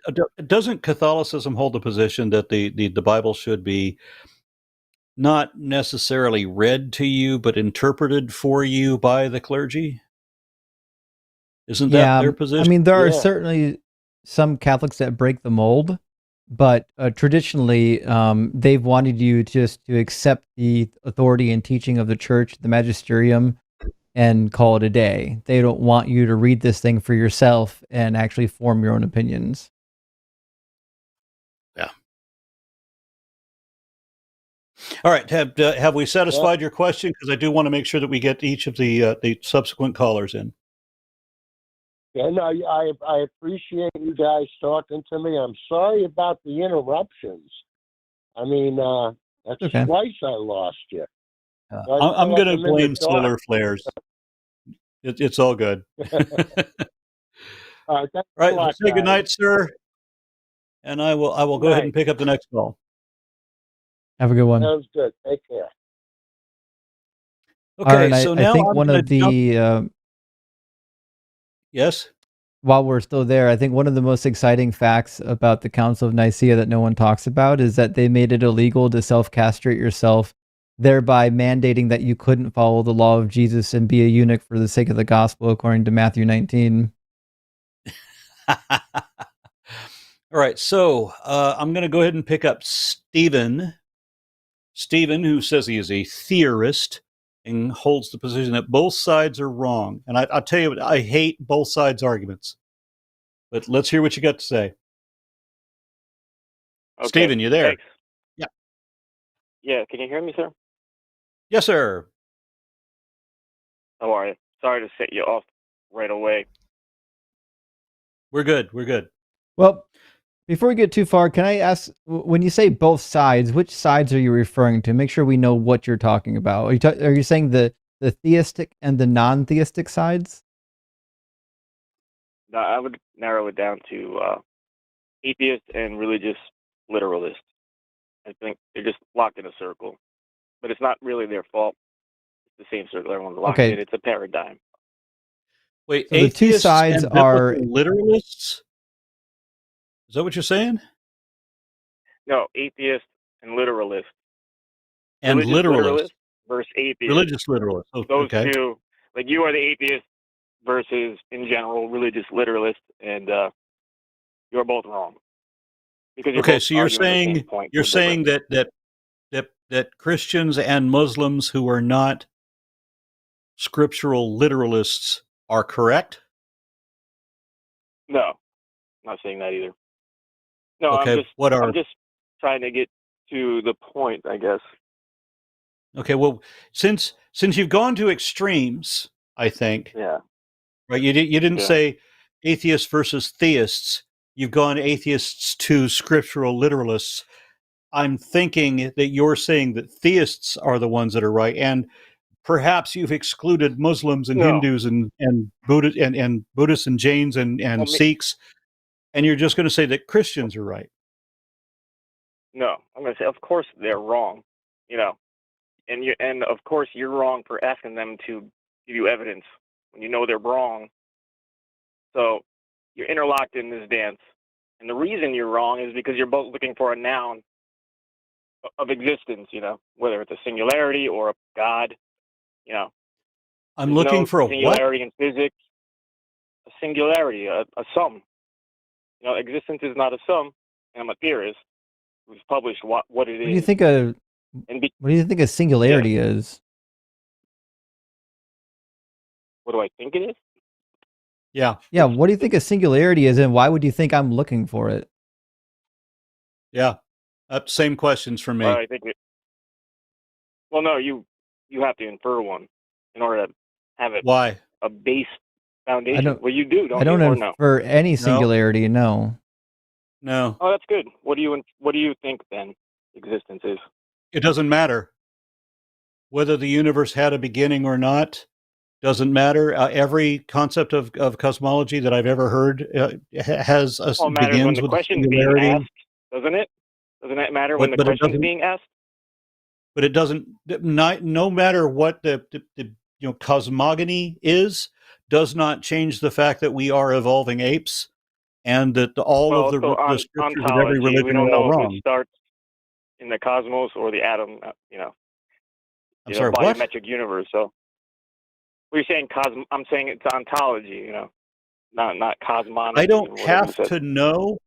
I don't have to know everything in order to know some things.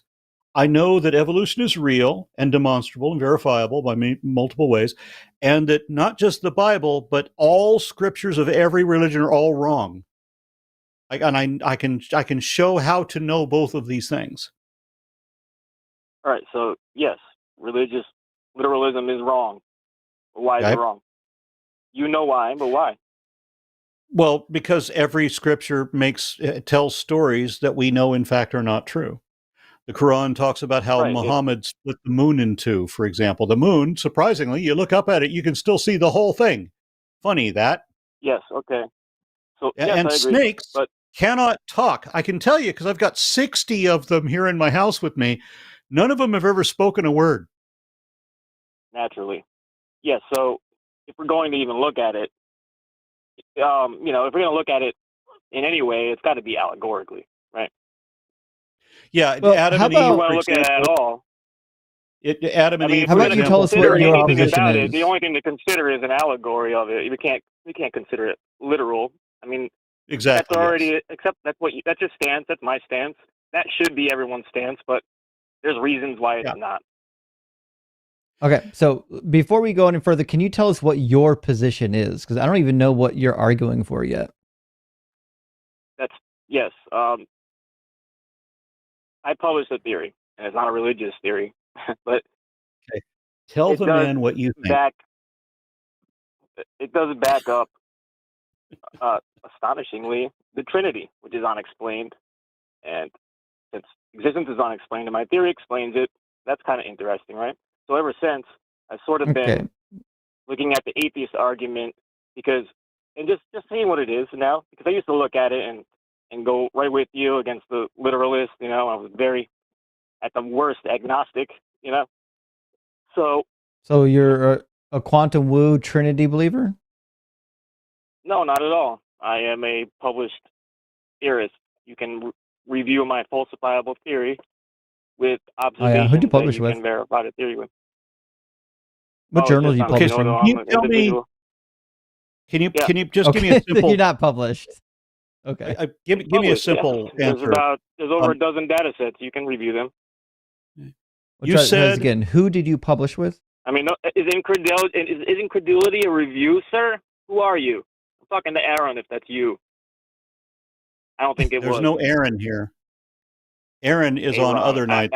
He's not here Aron. tonight. I was Tonight I'm on told with how to say Justin. your name. Sorry, it's a hard pronunciation. I'm trying to say it right. I apologize. Registered nurse, RN. Aron. If you can say those letters together, you can say my name. Oh my God, she didn't even tell me that was the right way. She said it was Aron. It is. All right, RN. I'm sorry if it was too difficult. RN. Anyway, RN. let me ask Yeah. you, just explain to me, because we've talked about how biblical literalists or scriptural literalists are wrong. Tell Right. me how I, as an atheist, am wrong. Well, what do you think existence is? What do you think matter is? What do you think time is? You have a definition? I don't care. I mean, I can define these things, but it's irrelevant. Yeah, you argue against people who care, so you should have at least an opinion. I think opinions, if they're uninformed, are irrelevant and immaterial. All right, well, My position is, and went to as thoughts an and made a atheist, theory, so that's why I'm as an calling it. atheist, my opinion is, Incredulity is not a my review. It's a position, disgusting thing. right. As an atheist, my position is there is Right. no God. But there I is no don't God believe in a God. as you understand a God, So if because you're looking I'm for a wrong, noun and you're asking that for people means, to hand you a noun of a God. okay, It's a silly is circular there a dance. God? They're already wrong. Why are you asking them for something you know they're wrong about? It's Is just there a pointless. God? Because I You're not want them to advancing understand anything. it. You're not thinking. I want to understand. You I are a want them to brilliant understand mind why and you they're don't wrong. think. I want them All to right, so understand why they're wrong. Now, you yeah, explain to me how I'm wrong. My position is I do not believe in a God. You're telling me I'm wrong, which means there is a God? yeah, I muted him for just a second, Aron. I think we need to actually center, because if we let this guy continue, we're not going to know what his position is yet. It sounds like he's wanting to say he doesn't believe in an actual God. It's going to be some quantum woo bullshit. So before we go any Well, further, he told Stephen, me do I you was believe in an wrong. actual God? Say that again? Stephen, do you What believe in was a the question? God? Do you believe that there is a thinking agent that created the universe? No, that's your idea of God. Okay, That's What well, is the one welcome your you to idea of deny. God? atheism. That's the one other people believe. What is your idea of God? Well, Do you have an I idea of believe God? it's Do you allegory. believe in a God? Do I believe you it's an believe in a allegory God? explaining existence. Can I'm I going to ask answer a you? yes or no question. Do you It's not a believe yes or in no a question. That's God? your game. That's your game, not my game. That is not a yes or I'm no not question. playing a game. I'm asking a very You straightforward are playing a question. game. Do you believe in a The God? answer is not a yes or no answer. You want Yes, my it answer? is. You're either convinced there's a God or there's not one. Or you're not convinced. You're What either convinced God? or you're The not. God in your mind. There's no What does the God God in of my allegory mind. say it is? I don't believe in a God. Well, there's an You existence in apparently his do. allegory. You don't. Okay, You don't we even both denounce agree. the God of the Bible. You denounce the God of your idols and other people's idols. The God of I the don't have Bible idols. says, Yes, you do. Everyone has an idol, and you're trying to No, I denounce don't. people's idols that you already No, I know are don't. wrong. I don't You have any the idol idols. of. Yes, you are. You're the contrast to I their don't- idols. It's an idol. Yes, I it don't is. have an idol.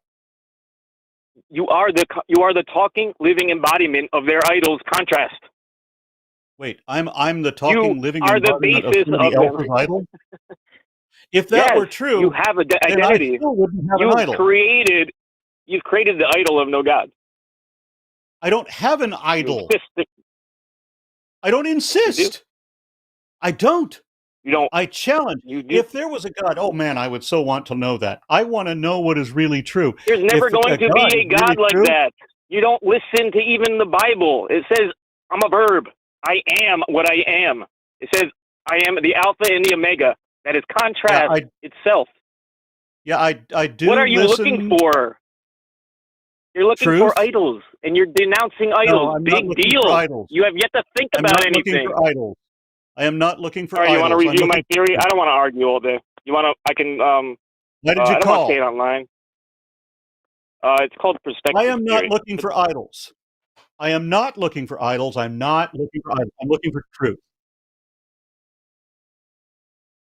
I did the same thing since he started plugging it. He doesn't get to plug a shit. He can either quote unquote play our game, as he put it, since it's our show, or he can go back to irrelevance, where he doesn't even know what a theory versus a hypothesis is, and he thinks that being published means self-publishing. I kind of am interested in. I was interested in Justin's. Maybe that I had similar questions to Justin. If you guys want to keep going, I'd love to see Justin cook a little bit on this, but otherwise, this guy sucks. He certainly does. Steven, I'm going to unmute you, but there's only one rule, and that rule is no free clout. He bailed. That's the rule. Okay. He bailed. Or you can run. It's okay. All right, Justin, just a couple choices left. Which way you want to go? Let's see what we got here.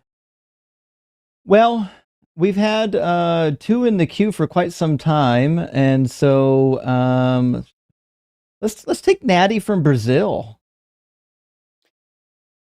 Natty from Brazil. This sounds like they've got. Hi. Are you there? Hi. Yeah. First of all, hi Aaron, hi Justin, and hi chat, because I was in chat for a little bit. So, yeah, Brazil is a very religious country, even more so than the U.S. I know there's 3 different churches in my street somehow, and yeah, I'm in a neighborhood like that too.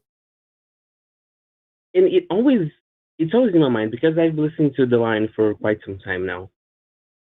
I'm not as educated as y'all are, because I can't be like, actually, the Bible says this, and what you believe in is harmful and wrong.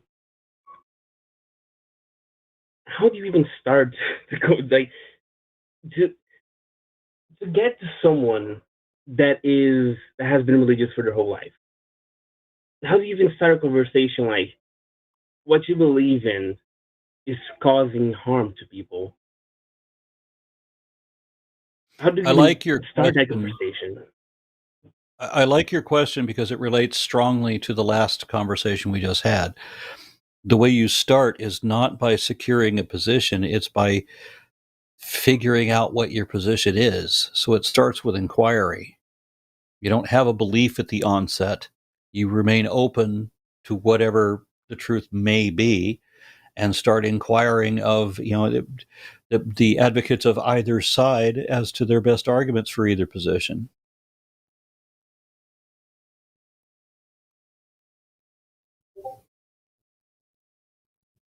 The thing that does make me wonder is, at one point, it does become I don't know if that's the correct way to put it, but that's the one way that I can word it. It's kind of a battle of beliefs, where it's what they grew up with, what I grew up with, what I learned, what they learned, and it's just they are gonna clash at one point. So even though, yes, I do try to stay open to their ideas and what they think, isn't it a bit? Isn't it gonna? I don't know if I'm wording this wrong. At one point, you're gonna have to confront them and say, "Well, this is wrong for this reason." And at that point, you're just saying what you believe your whole life is wrong. I don't think that's gonna help, because they're gonna be like, no, freak you, you're wrong because I know this. It's tough. I don't know if I'm wording this right, but I think you get what I mean. So let me help you out. When it comes to helping your friends, family, loved ones, relatives, people you work with, deconstruct, what you want to do typically, what people want to do is find the wrecking ball and knock down the house. But that's not how deconstruction works. That's how demolition works. When you start talking about deconstruction, you have to remove one brick at a time. That's deconstruction. And most Christians, most atheists, or anybody who has a firm position on something, you're not going to change their opinion by having one conversation. You have to have one conversation and change their opinion on one little thing, and then another little thing, and then another little thing. And eventually it snowballs. Eventually you start to turn the tide. So if you think somebody is in a religion that is dangerous, that's causing harm to people, I do the attack on the actual religious doctrine. So that's why I specialize in making people actually read their Bible and seeing how untrue it is. Because as people start recognizing that there are things in the Bible that are not true, then they start to begin their deconstruction of asking, okay, well, if this Bible can say things that are not true, which parts of it are not true? And how can I tell? How can I know that this part is true, but this part's not true, right?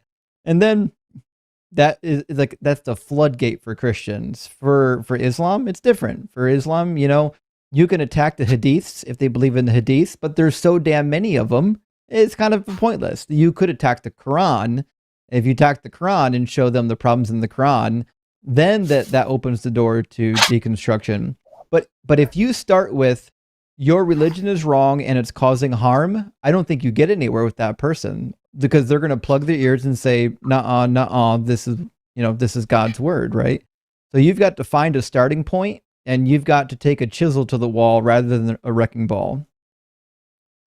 I think you find it, if you listen to anybody's deconversion stories, that it's always in so many stages that it takes years. I mean, Ricky Gervais is the only one that I know of where it was a single conversation, instantaneous moment from hardcore believer to atheist.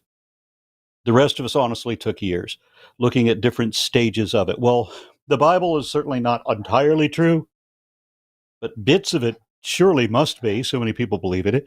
And then we lose bits, keep losing more and more bits of the Bible.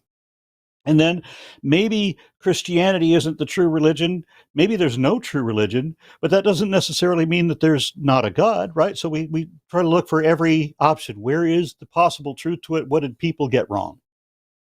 And I went through all of these stages, all kinds of levels of spiritualism and all of that, before I eventually concluded that there's no supernatural whatsoever.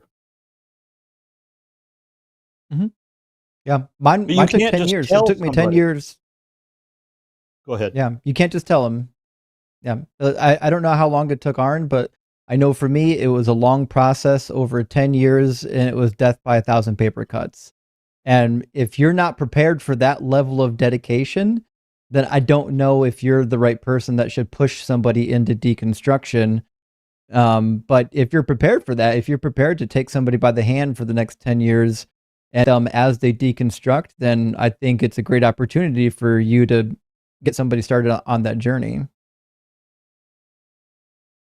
Yeah, because as you mentioned, how long it took for both of you to deconstruct, it reminds me that I didn't really go through that because ever since I was little, very much, even though I live in a very religious household, I've been very much like, first of all, I really don't like going to church.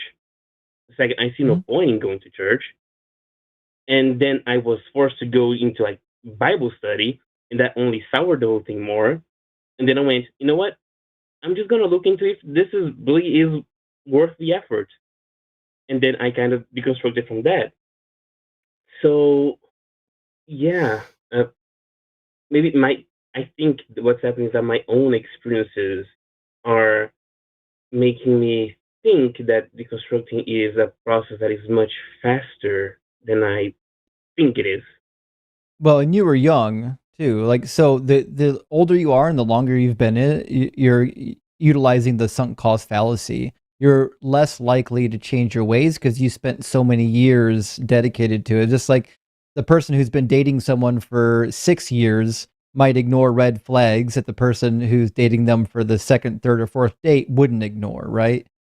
So there's a little bit of like a sunk cost fallacy happening with Christians where they feel like they've invested so much, they can't just give it up. They can't throw the baby out with the bathwater. That's not to say that it doesn't happen. I know people that once they recognize like how horrific and unjust the doctrine of hell was, a flip of a switch happened in their head, and they're like, "Oh, it's all bullshit. This is the dumbest. Hell is the dumbest doctrine ever invented. Obviously, it does. There's no good, loving, just God would torture somebody for all of eternity for like minute, finite crimes. But that is, of course, the Christian doctrine, right? So there are some things like when a big theological concept fails, then that can trigger someone to really go right into like, oh, none of it's true, right? But it's been my experience that most people don't knock over those giant theological concepts at first. They usually start with smaller ones.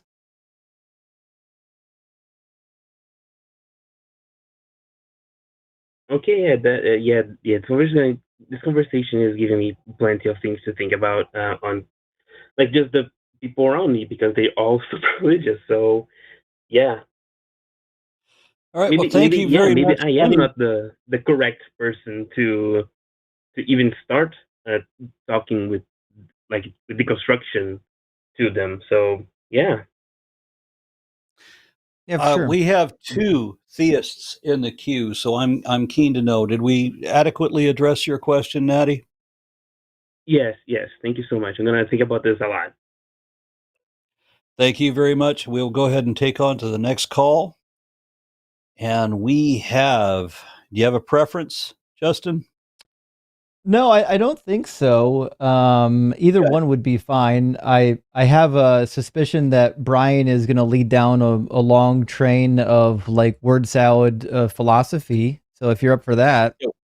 So I'm going to start with Jasmine then. Jasmine from Canada. Hello. You with us? Yeah. Hi. My question is, do you think in terms of animal rights that animals get better treatment under certain religions or better treatment under secular viewpoints? I mean, you take the Jains are very good for animal rights. Not that I've ever known a Jain, but that's just an example.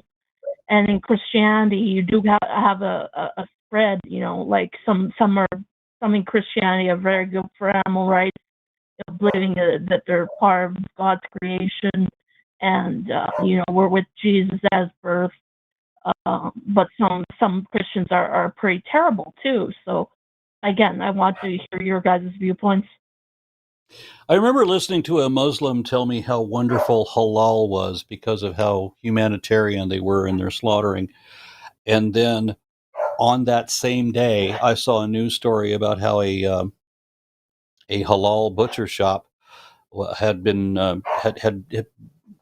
had been closed down because of excessive cruelty to their animals. Like they would pick up sheep and throw them against the wall in front of other sheep and slaughter them in front of other sheep, then grab the next sheep, that sort of thing. And this was being praised as, this is how considerate they were. How considerate can you be when you don't even think that an animal has a soul or a consciousness?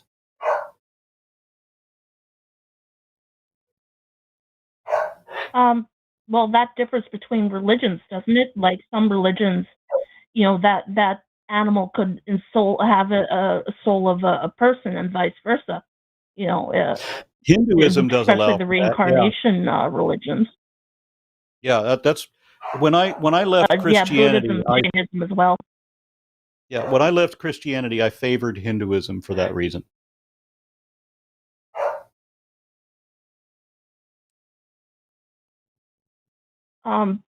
Justin, I think you were a former priest or pastor or something. What's your viewpoints on Christianity and animal rights? I don't think Christianity and animal rights go together even remotely. The Bible says that humans have dominion over the animals, and after the flood, God tells them that the animals are theirs to eat. God literally demands animal sacrifice morning and night every single day. I don't think Christianity is compatible with with animal rights. Well, I think with Christianity that it differs between denominations, doesn't it?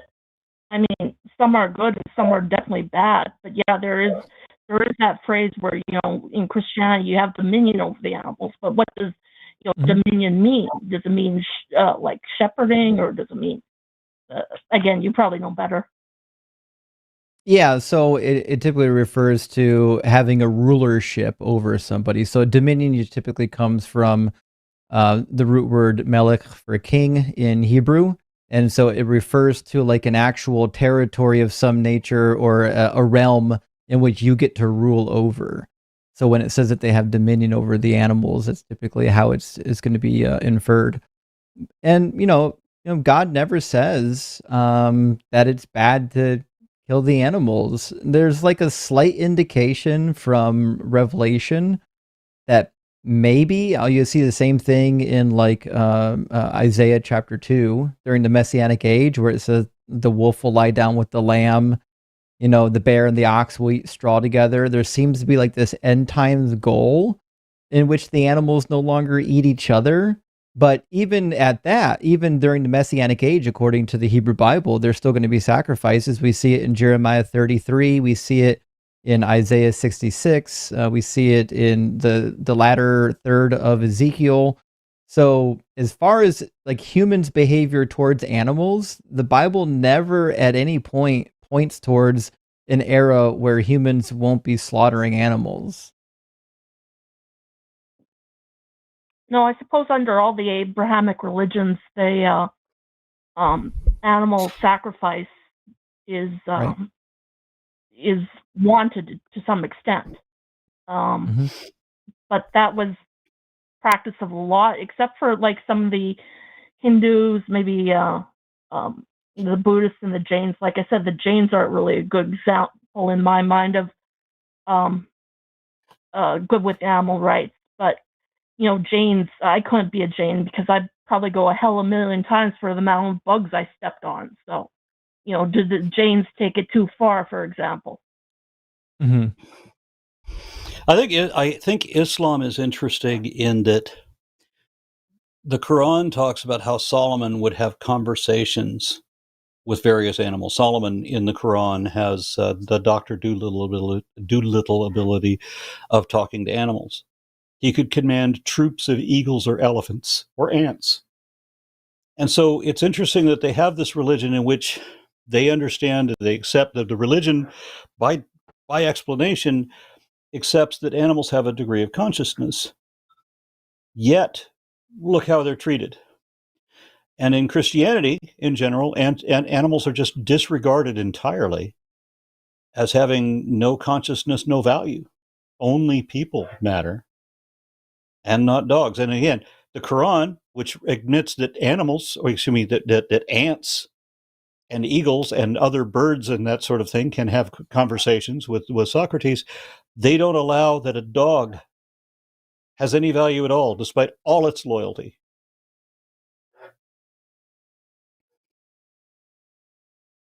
Oh, that's interesting. Like, I'm not expert on Islam. I do know that they don't want animals to be bludgeoned to death. Like, they don't want animals to suffer. But then again, you find examples, like you said, of butchers who just completely ignore it. So, I guess is maybe religion very contrary or very different in its views of animal rights? And let's compare that with secular sort of science. Like, I recall one psychologist that he worked on baby mother attachment with monkeys, but those experiments wouldn't pass any sort of ethics nowadays. So is science any better, or secularism any better towards animals than some of the other religions? I mean, of course, there are many religions. Oh, I have to say so, yes. I mean, I've known so many Christians who I watched one person skin an animal alive, and when I was a little kid, and I'm asking, doesn't that animal feel pain? And the answer I got was, it's just a dumb animal. It don't feel nothing. Because they think that only people have souls and that animals are just machines programmed to act as if they experience pain and terror. And I could always understand that this animal really feels pain. It really feels terror. But the religious people just won't allow themselves to accept that. I mean, when I was a little kid, I would have arguments with people about, you've heard the claim all dogs go to heaven, right? Well, Christians generally don't believe that, right? So what happens to your pets? They don't go to heaven. They don't have an afterlife. They don't have a soul. They don't have a life force. They're just machines put here by God for us to abuse. And that's why God orders that horses be hamstrung. Which, imagine that. You don't slaughter the horse, you hamstrung that. Do you know what that means? You know what it means to hamstring a horse? Yeah. It's basically make it lame and make it eventually die. So here's a horse lying on the ground, cannot stand up because you've cut all the tendons on its feet. Why do something so excessively cruel? It's because Christianity doesn't have any regard for animals. All it cares about is excessive cruelty. Jasmine, do you have a religion? Are you looking for one? This was Old Testament, so this is Judaism too. Jasmine, do you actively participate in a religion currently? Yeah, to some extent.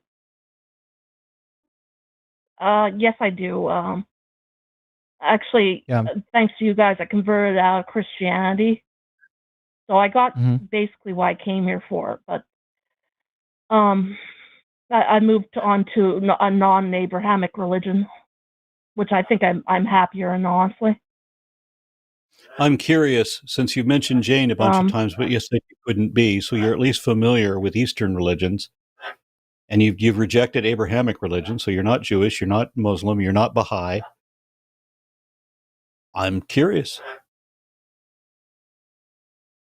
Yeah, I've switched over to a popular Eastern religion. It seems to fit better. It's less restrictive than the Abrahamic religions that I find, and it fits better with my current understanding. I don't think she's Hindu, but she might be Zoroastrian. She might be Sikh. She laughed at Sikh. We got a lot of Sikhs here. They're very, I find them very kind, very community oriented. Okay, so she's not Sikh. I'm going to keep prying. But yeah, I think the Eastern religions, because of their reincarnation, are probably a little bit better than the Abrahamic religions with regards to animal rights. But well, we agree with you. But I mean, with secular science, Sorry, go on.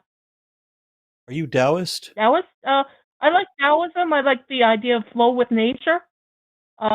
It forms part of my new religious structure. Okay, I'll leave it alone. And Justin, go ahead. Take it. I'm sorry to have stepped on you again. That's very right. All I'm saying, Jasmine, is we agree with you. The Abrahamic God doesn't exist. That's a point of agreement we have. But this is a atheist call-in show where we are prioritizing callers that want to share their religious beliefs with us, and it sounds like you're not there yet, so that's fine. But we do have one caller in line who... I'm a type of Buddhist. Oh, so you don't believe in God? Oh, welcome to atheism. Yeah. Well,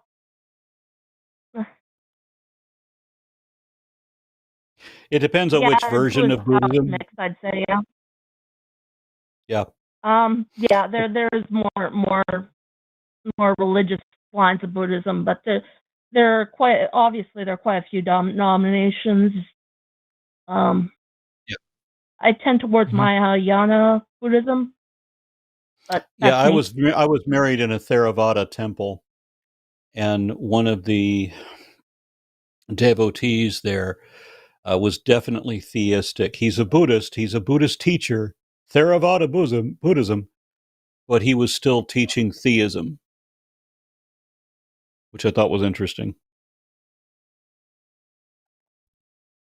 Yeah, anyway, thanks for calling. We've got time for one more guest in the queue. We're going to try to get to the next guest, okay? Okay, thank you. All right, have a good one. Thank you Thanks very for much. calling. Okay, bye-bye. Bye. All righty. We have one more theist. We are talking with Brian. Brian in Hawaii. On the topic of is conscious realism. How do you do? How do you do, Brian? Doing well. We have a Which island hurricane, but I think it headed north of us. So we're doing good. Oh, nice. Do they call them hurricanes in the Pacific? They do. So if they originate from the Eastern Pacific or the Central Pacific, we call them hurricanes. If they come from the West, which they normally never do, I think they're cyclones or typhoons. Okay. Too complicated for me already. Let's go into your topic of choice.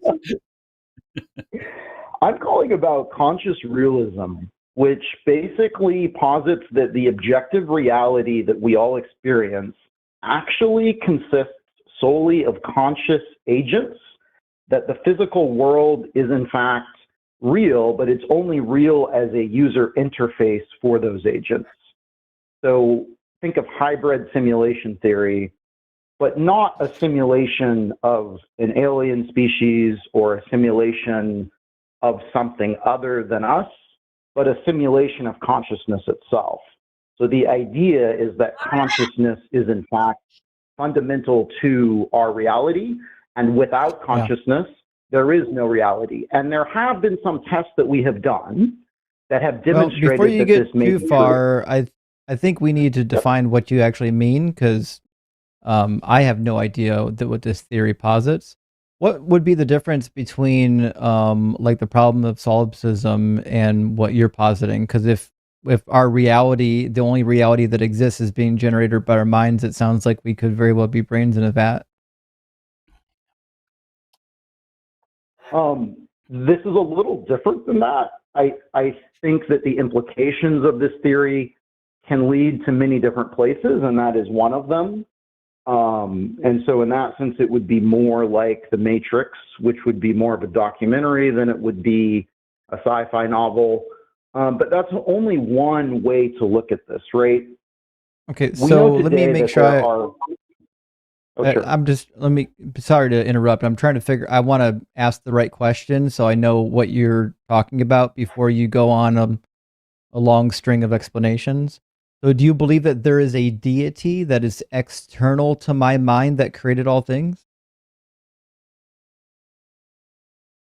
Well, this theory doesn't go to that level. It just says that consciousness itself is the ultimate framework of reality, meaning that consciousness is not a deity, it's not a person, it's not a thinking agent in the sense that we are as humans, but it would be the ultimate hive mind agent that would be. So you don't believe in God? Yeah. Not God in a traditional sense, in terms of like a theist God, like an Abrahamic God or an Eastern religious. It would be more towards, I think, the Eastern religions, right, as the Brahmin, right, or the Buddha who awakens to himself, right, or maybe even the Gnostic Christ who saw everyone as himself. But that is, again, it's not necessarily what this is. This is more leaning towards science and naturalism to try to get to maybe that theory of everything or a philosophy of everything. So God, but not in a kingly sense. God in an encompassing all that is sense, right, as consciousness. Okay, so if I understand, then it sounds like there's no external reality. It's just our consciousness creating reality for us, but somehow all of our consciousnesses are connected so we can interact with each other in some sort of Christ consciousness hive mind? I wouldn't call it a hive mind, and I wouldn't call it Christ consciousness. I think those are derivatives of what maybe this theory of everything would implicate, but those are completely different things. This is because we know today, right, from a scientific perspective, there are no known outside physical structures of the universe, right? Because the universe, as we know by definition, I think you will agree with me, encompasses all of existence, right? So if that's true, then there is by default nothing outside of the universe from a naturalistic physical perspective.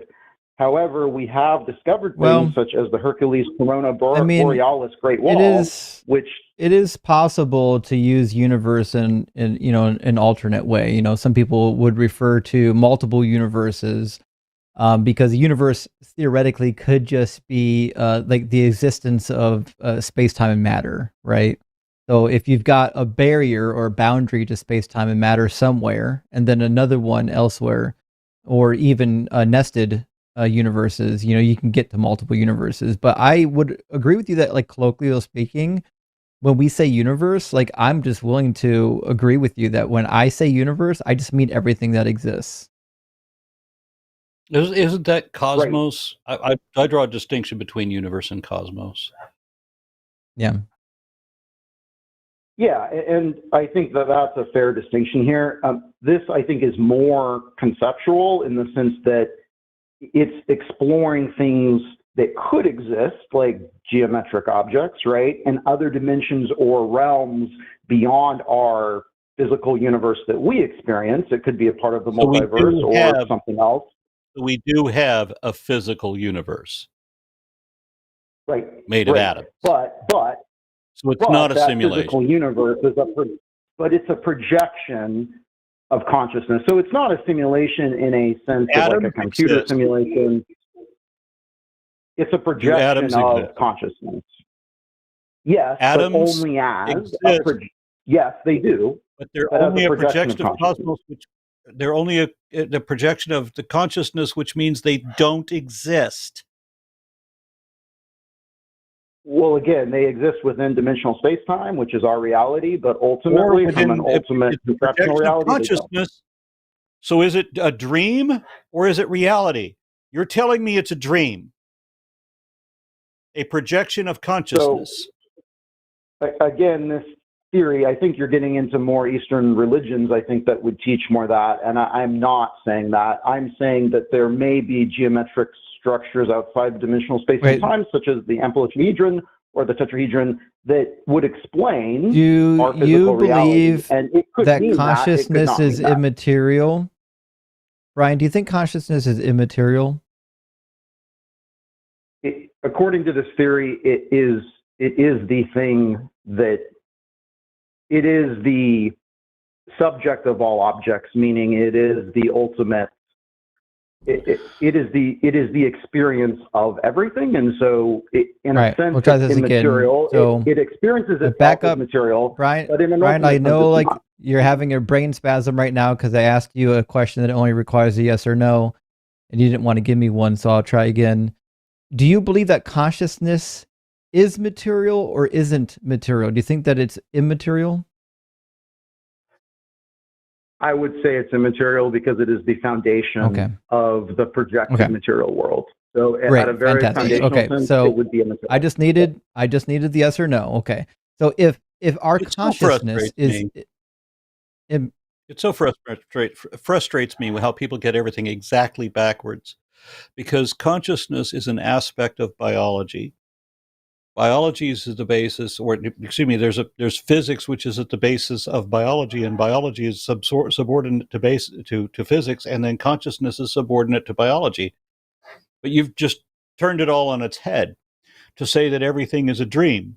And I have to tell you, this is my least favorite argument. I absolutely hate the thing about that nothing is real, that everything is imagined. I've hated that argument since I was a kid because it's so vacuous and indefensible.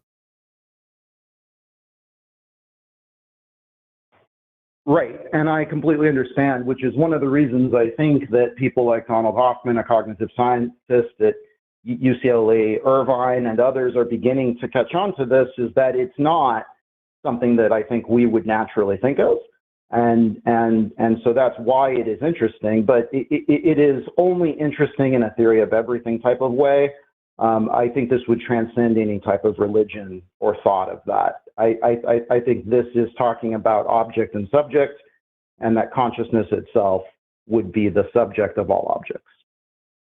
And okay, subject of all objects. So it's not the basis, which is what you said a moment ago. So it's reality not the basis is not of physical reality, but it's the projection.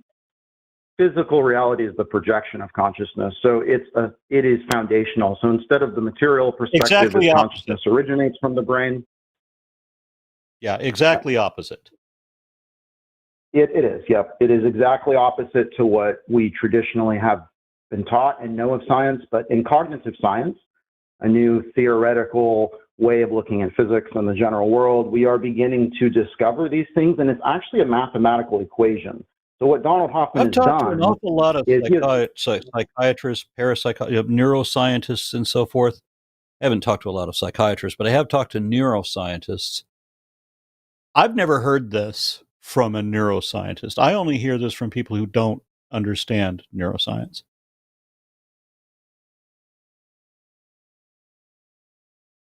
Right, and it's a theory, and this is generally pretty new. The Case Against Reality was one of Donald Hoffman's first work from 2016.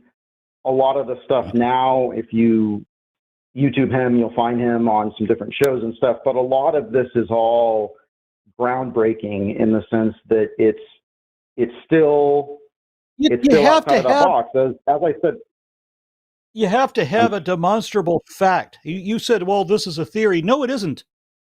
A theory is extremely well, it's a body of knowledge that includes and explains all the facts, hypotheses, and natural laws within a given, a school of thought or what have you.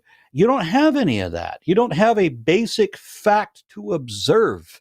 All you have are baseless speculation, and that's it, and that's all, and there's nothing else. And it's exactly opposite of everything we actually do observe. Neuroscientists have the opposite position from you, from what you say that neuroscientists would support. They don't. Exactly opposite.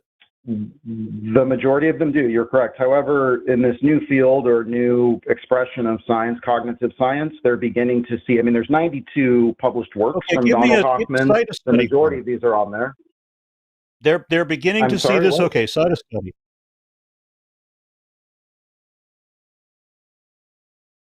Yeah, this is not something that is generally accepted in all of the scientific community. So, can you cite a study? You said they're beginning to see this. I'm thinking you can't show me a they, and you can't show me a this that they are beginning to see.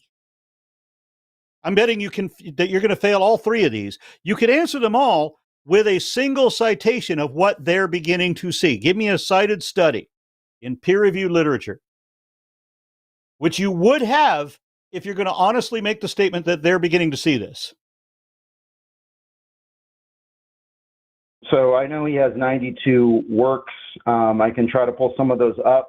The actual evidence for what he's trying to promote in conscious realism is the mathematical framework that he has put together with his team, that in that framework, mathematically, they propose and seem to be almost 100% sure that there are geometric structures outside of our space-time reality that somehow interact or are the basis of our reality. How does anybody know anything about outside our reality?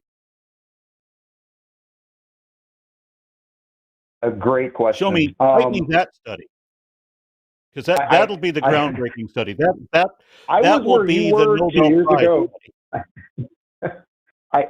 I 100% agree with where you're coming from, and there's one of the publications preprint from October 2024. One of the more recent ones is called Traces of Consciousness from Donald Hoffman, Jitan Prakash, and Swapan Chattopadhyay.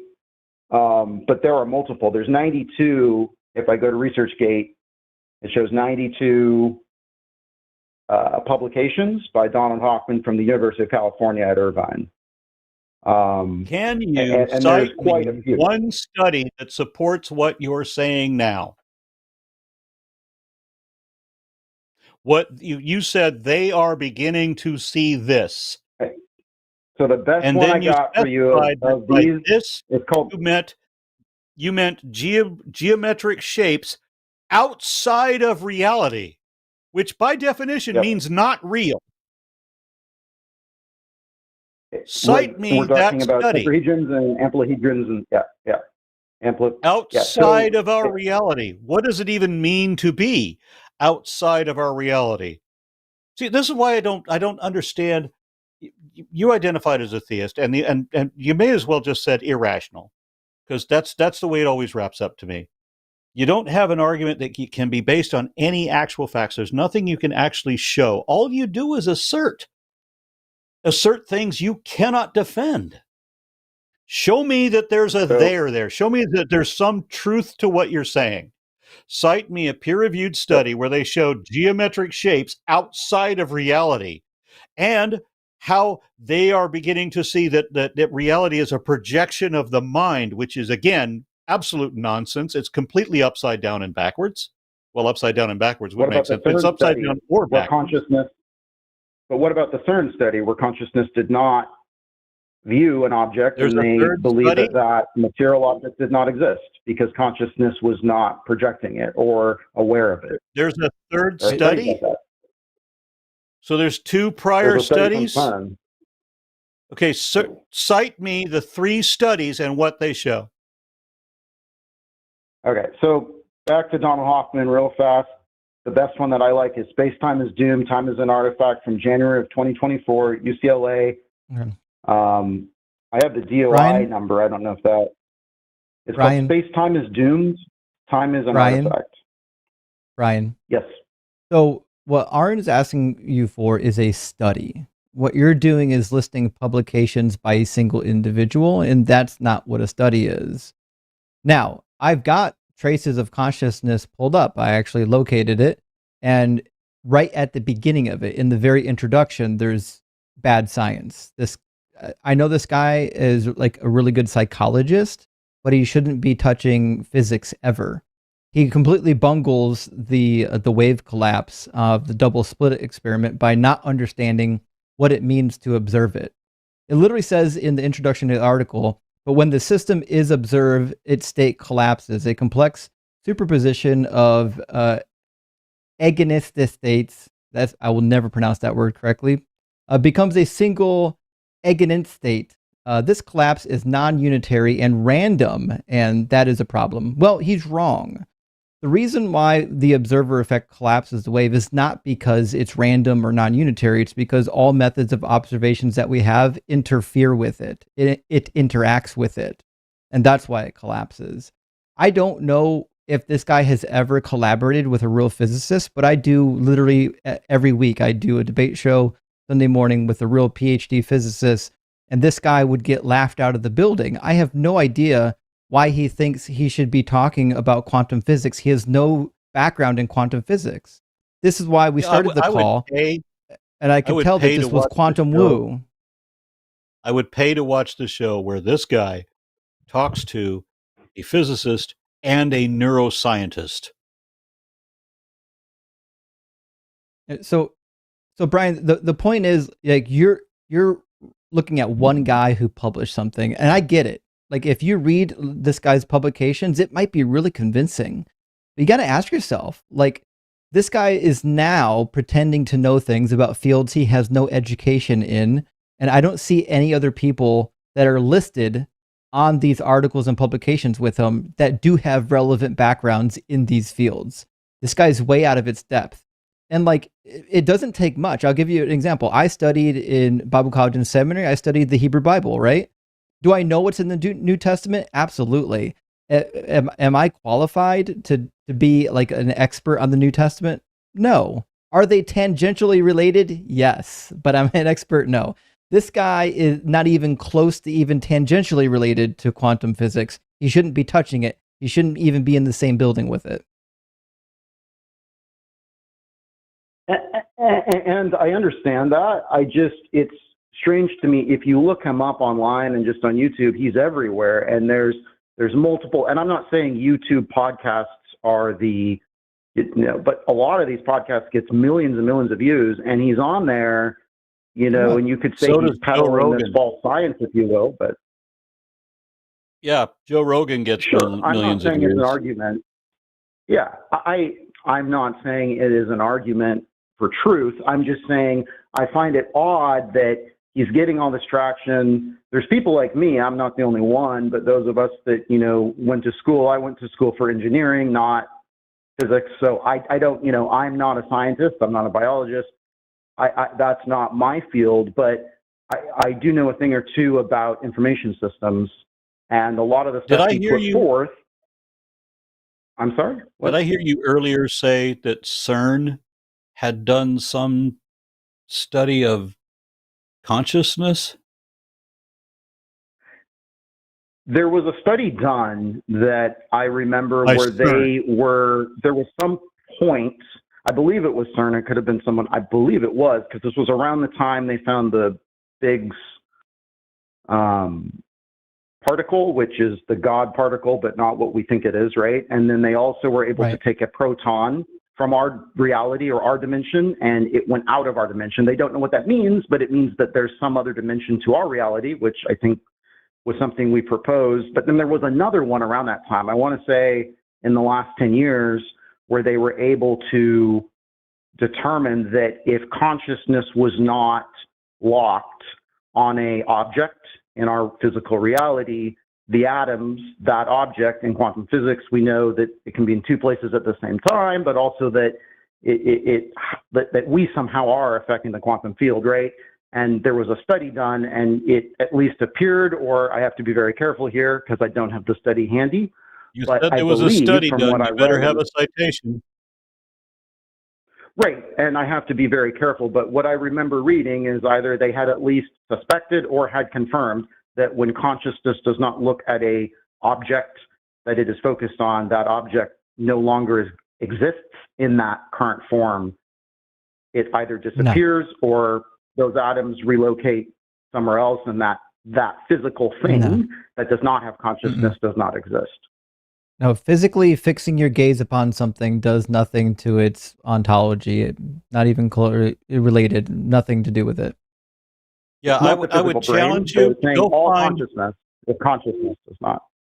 I would challenge you to find any peer-reviewed study for consciousness doing or affecting fuck all outside of the body, outside of the brain.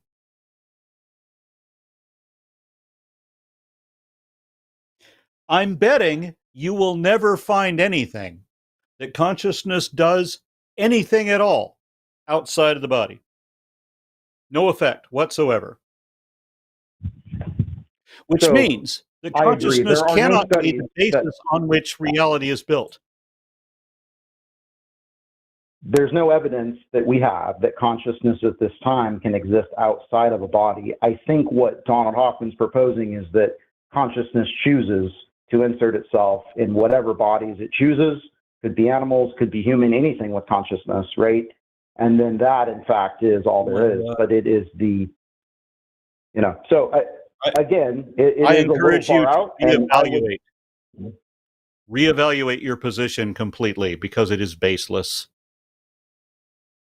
It's wild, at least. Yeah. Let me ask you a question, Brian.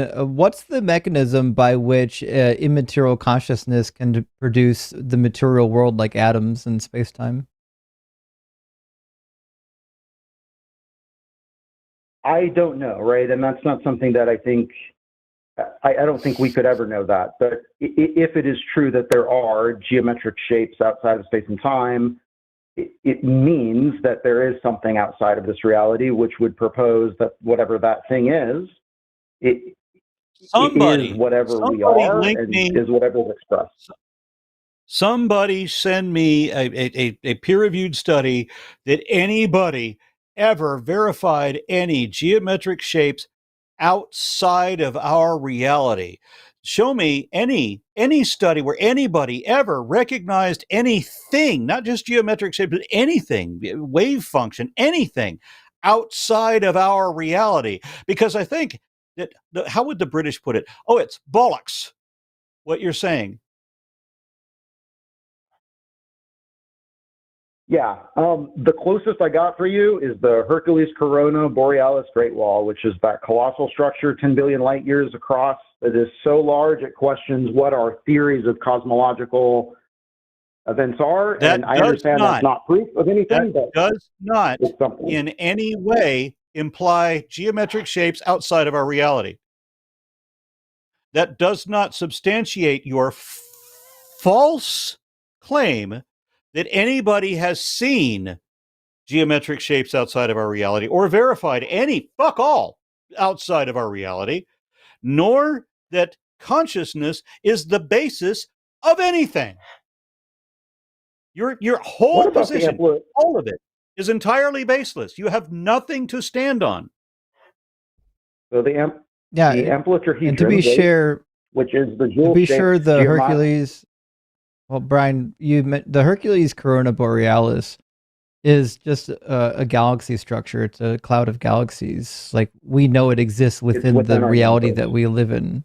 Yeah, we see it. It's in the universe. It's not external to the universe.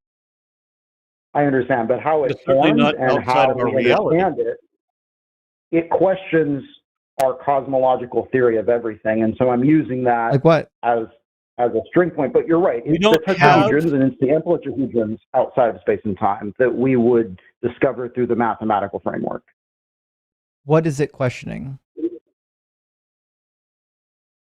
What is it questioning? It's questioning the concept of space-time itself, because if there's structures outside of our space and time, it means that that's fundamental to this reality.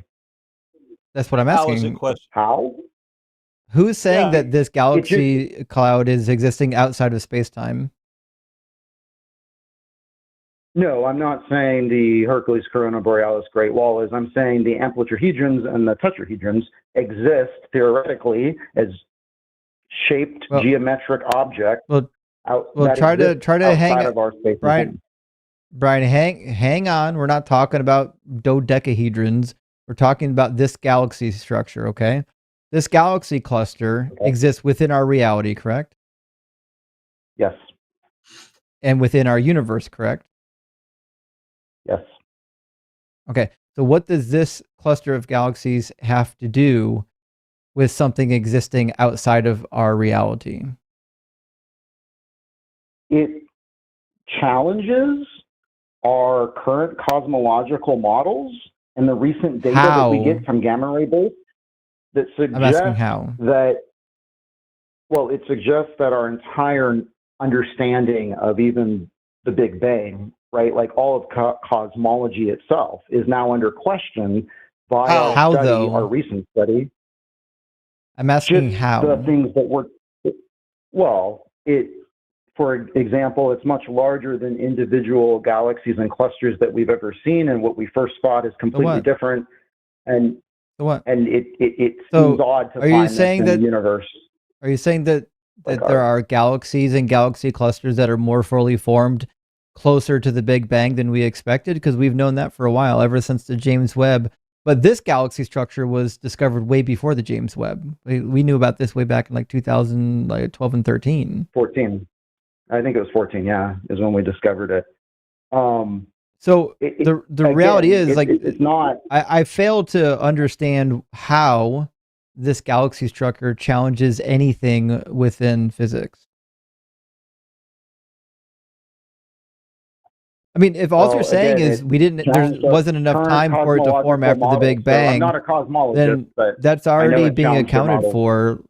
The dating of the Big Bang is already being modeled as being, a little bit further back than what it previously was. And this is obviously because there are new mathematics being formulated that are explaining the rise of fully formed galaxy earlier than what was expected. But again, this has nothing to do with whether or not it's challenging all of our idea of space-time and relativity. Like, it'd be utter nonsense.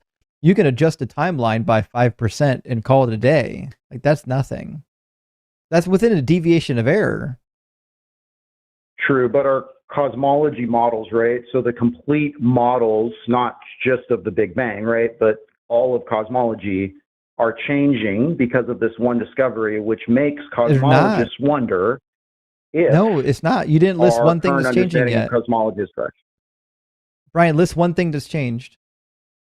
The models, all of the models that the cosmologists use have changed because of this discovery. How? Of galaxies How have they changed? And the multiverse and string theory, all the stuff, like everything. How they changed?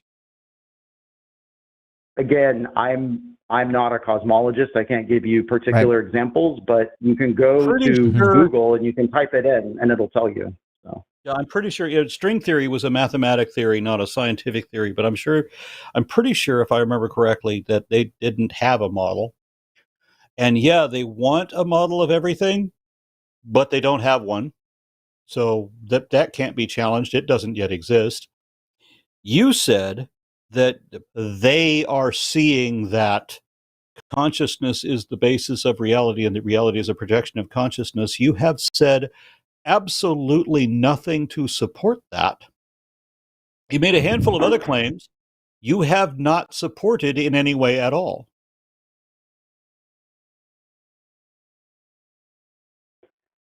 Outside of Donald Hoffman and some of the other individuals who are on his team and that have studied this, there's not a lot out there. So I will give you that there is not a plethora of peer-reviewed studies that I can point to and says, look, consciousness originates outside of the human brain. That doesn't exist yet.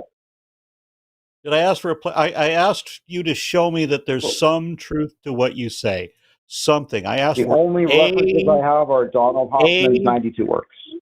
I asked for a citation of a peer-reviewed study from when all the claims that you said where they, whoever they are seeing this, whatever this is. I asked for that little bit of clarification. Give me the cited study for what you're claiming. Any of what you're claiming. And so far, nothing.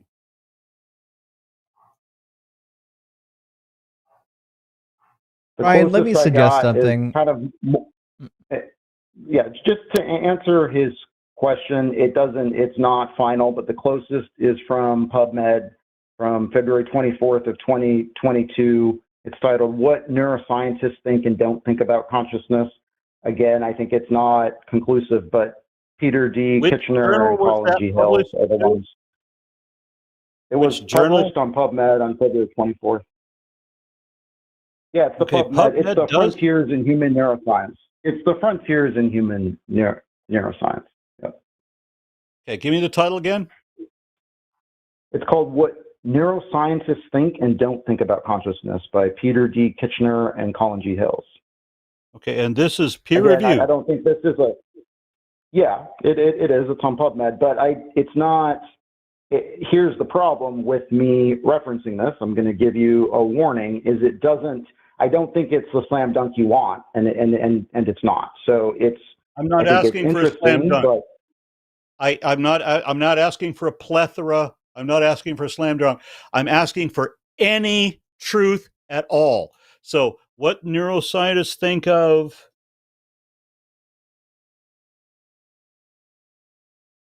What was it? The title again is...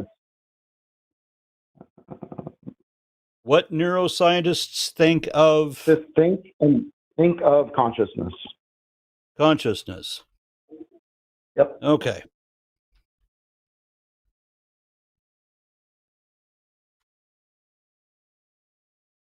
I just want to look at it. I will read it at my leisure later, and I will probably make a video about it after this. What neuroscientists think and don't think? Is that the title? Think about consciousness. Yep. And don't think. Yep. And don't think. Okay. One. And all again, right, I will read this I at my see it leisure more of a after. discussion. It's not conclusive. So I hate to use this as that source. My official response to you is there is no, from my understanding, apart from the works of Donald Hoffman and his team, there's nothing out there that's peer-reviewed, even on PubMed, that says consciousness originates outside of the brain or is not originated from the brain. There's nothing that I've found. Why did you give me this citation? I find this fascinating. Why did you give me this citation? If you tell me now that it doesn't say what you said it would, why do you even hold the position that you claimed at the onset? You said there's nothing to support. It was one of the pieces of evidence that I used to come to the conclusions that I'm coming to. Right. Let me just make sure I'm clear. Let me make sure I'm clear on this. One of the assumingly multiple pieces of evidence, meaning facts that we can objectively verify, is that nothing supports your position at all. That's one of the pieces of evidence, that nothing supports your position whatsoever. Is that really what you're saying? As I said, it doesn't. It's not. I so would yes, not use this. Nothing supports your position, and that's one of, because apparently you have more. One of the facts and evidence is that nothing supports you. My gosh, what would be your second evidence? Well, and I feel so bad here. Keep talking about Donald Hoffman and his publications. But, this is a UCLA professor. This is an MIT graduate. Are you getting paid by Donald Hoffman? What is happening? I am not. Are you like an affiliate for Donald Hoffman? No, I am not. Let me just say one more thing. Okay. You said one of the pieces of evidence, which is not evidence, is the fact that you don't have anything that supports you at all. And that's one of the multiple pieces of evidence that drew you to this erroneous conclusion.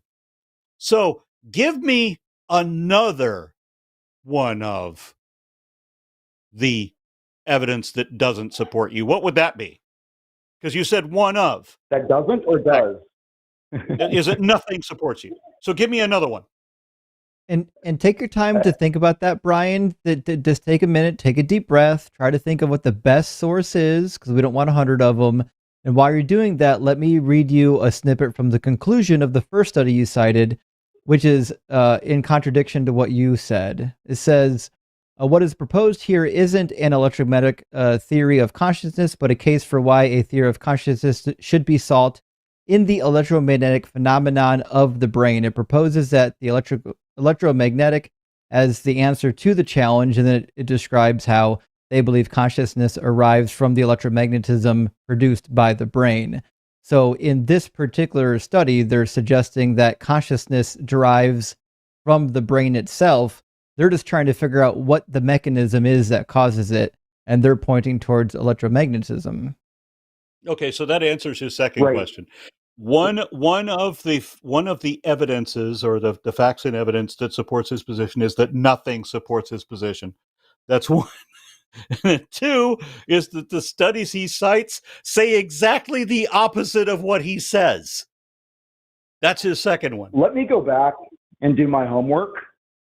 I would suggest you won this round. Would be a good idea. Let me go back. Let me do my homework. I'll be better prepared next time. And, it's 1-0 at this point, or 0-1. Fair enough. But I'll be back.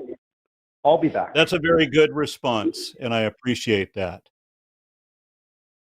Yep, I appreciate the conversation. You gave it a valiant effort. Yep. All right. All right. Have a good well, one. Until next time, thank you. Thank you very much. And mahalo. Take care. Bye-bye. Okay, so I think that all the calls have been locked. I think that was our last one. I don't, Justin, what would you just say? I mean, I was actually curious if he was going to bring a second source, but I can only assume it was going to be as bad as the first one. And I think he didn't bring it because the first one panned out so poorly. But you know what? Like, I get it. When you really want to hold on to some kind of concept of consciousness that lives beyond your body, you'll bend yourself into a million different pretzels trying to find a solution to it, rather than admitting the inevitable, which is we die, friends. It's okay. We're all going to do it. Yeah, well, not me. I've decided to grow younger. This whole aging thing. I've seen how my seniors have done it. I don't like it. I'm going to go back the other way. Report back in about 15 to 20. Let me know. Very good. Did somebody else chime in for a moment there? Mm-hmm. I think we are.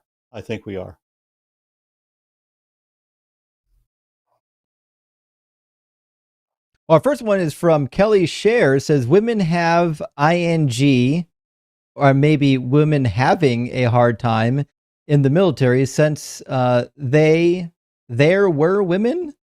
Take it from a retired female soldier. This is a tough one. I think there's maybe English isn't your first language, but I think you're suggesting that women are having a hard time in the U.S. military, which might be true under the current administration. But W women, hopefully Trump doesn't ruin everything.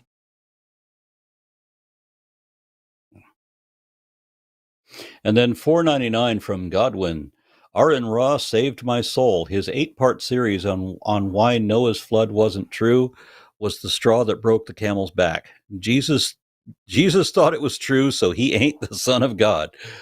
Thank you so much for that. Indeed, Godwin. I couldn't agree more.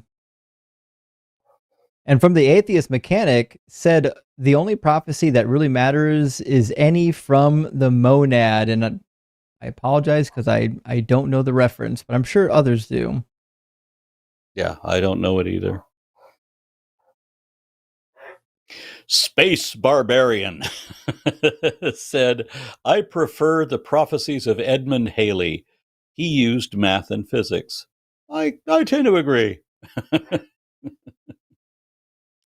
Another one from Steve Gear says, callers are scared because they can smell what the rock is cooking. Indeed, a rock's been simmering behind me the entire time.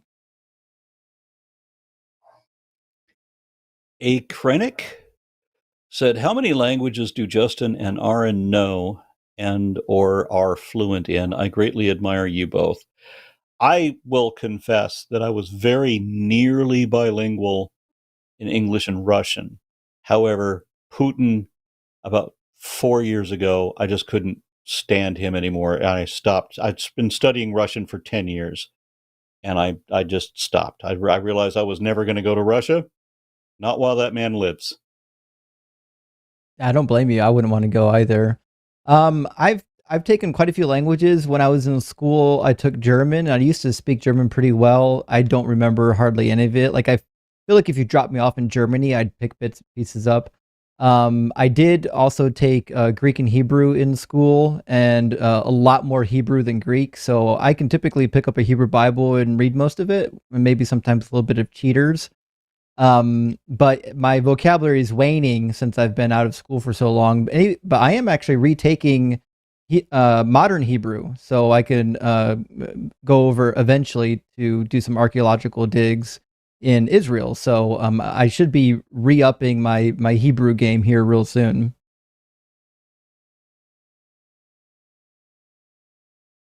I think it's yours. Oh, sorry. Yeah. Jack the Moose says, where is God? On Kolob, obviously. Praise Doug and his rock hardness. Actually, hail Doug. Hey, may the quartz be with you, Jack. Aron might not be privy to the Doug jokes, but there's going to be some Doug jokes coming. I'll explain if you need. I do. I have no idea what you're talking about. So I did a live stream, I don't know, about a year ago, saying that Jesus is just a pet rock for adults. And I brought this prop with me, and everyone loved it and named it Doug. And then in the same live stream, I had a philosophy bro want to debate me. And so I ran a presuppositionalist argument for Doug and showed him how silly his argument is for God, and if I could use it for a rock that I glued googly eye on. And it just stuck. Everyone loved Doug. So now he's like the mascot. Brilliant. Crispy Heretic said, "Hey guys, thanks for what you do. Big fan of you both. These people only know about Satanism, whatever their pastor tells them, period. They do zero research. I loved being told that I'm a Freemason. I'm the same as a Freemason. I don't even need a secret handshake." I don't know how you have time for these shows when you're doing all those human sacrifices. Oh, Another yeah, super I know, chat right? from John Stephen Albert said, "Hey, do you remember that woodworker who made our dining room set? I just heard he got crucified by the Romans. Apparently he was running a treasonous doomsday cult. Isn't that," and then we lost the rest of it, but isn't that ironic that the carpenter of the Bible was so inept that he got crucified on his own project? Well, live by the sword, die by the sword, live as a carpenter, get hung up on a piece of wood. Indeed. Is this yours or mine? I'll read it. $10 from the Atheist Mechanic. If the Bible is really God-breathed, God must have been suffocating at the time. I think he was hyperventilating to pass out. He got severe asthma. It's from those yeast allergies. That's why he couldn't have any of the yeast around. Don't even ask him about his rashes from the Iron Chariots. $5 from Tyler says, just tuning in, an exciting duo for tonight's show. I love both your channels. Also, this is my first super chat. Woo, well, hey, thank you for being here for your first super chat. Really appreciate that.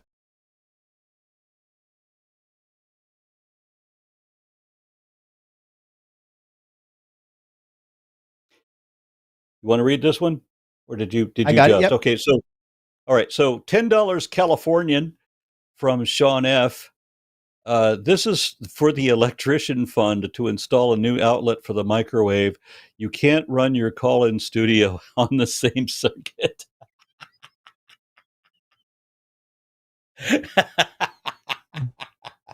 Clever.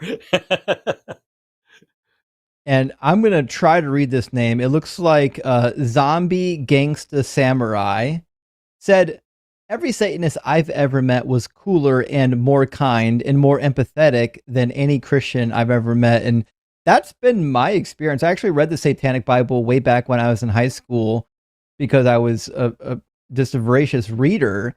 And I remember my dad being terrified I was going to like lose my faith because I read the Satanic Bible. And I was like, actually nothing in here that's all that controversial. Like I didn't find it to be all that horrific.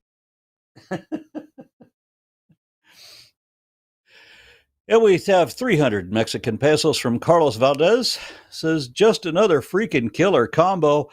Aron and, I guess he means Aron. Aron and Justin, loving it. Saludos. Justin, recovering slowly from operation, enjoying the process. Thank you for letting me know, Carlos. Listen, we're all thinking about you in the deconstruction community. So take care of yourself, get rested, get recovered, friend. And we've got one from our friend, the Angry Amalekite Infant, said, so excited about this collaboration. Rock hard for listen, there's no way you can expect me to pronounce this one. There you go. Thank you. Bonus points if you know what it means. I have no idea. I'm currently writing another script for a phylogeny video. I love these. Monophyly is where you can't grow out of your ancestry. So whatever your ancestors were, all your cousins and everything, they all belong to the same clan or clade. if you will. All right, you want to take and this $5 from Forum Galorum. Rah rah rah. Here's the sun god. He's the fun god. One rah. I think that's a cheer for you. Thank you. Kindly. And $10 from Aaron Fellers. I'm not surprised Christians aren't willing to defend their religion when it's Aron and Justin. Aron alone cooks them, but add in the prophet of Doug and Sharon Stone, they're fucked. P.S. Doug bricks me up. Absolutely. Remember, always stay rock hard for Doug because he is rock hard for you. Do not be flaccid for Doug. And 5 from Essie. Wow, you're getting the snake. I'll don't worry, take care of the snake. SJL. If God is the Father. Oh, SJL. I apologize. Yep. If God is the Father and the Holy Spirit came upon Mary and the Trinity is 3 in 1, then Jesus has 3 dads, including himself. And I mean, that seems to check out. It's also true that Jesus had to get murdered because he committed incest by knocking up his own mother. So, I mean, that's one alone. And plus she was already betrothed to another man. So that's another violation of Deuteronomy 22. So, I mean, it's theoretically, he still has one more death coming to him if justice is served. I think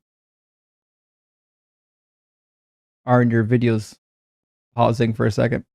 I'll take care of it. $4.99 from our friend Hannah. Great to see you, Hannah. Says, Sir Aron Ra and Sir Justin, what a treat. Critical minds think alike. Theists, buckle up. You're in for a bumpy ride. Rock hard for Doug and Monad. Yeah, that seems to be the case. And 5 from Arist. Wasn't Nicaea mostly about the Trinity and canon was decided over a longer period of time over multiple edicts or council over the centuries? I don't know.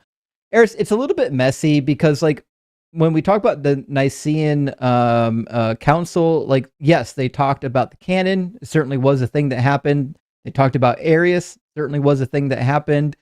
But like, we had to have multiple councils in a row to put a lot of these things to bed. So I don't know. I think the councils are messy.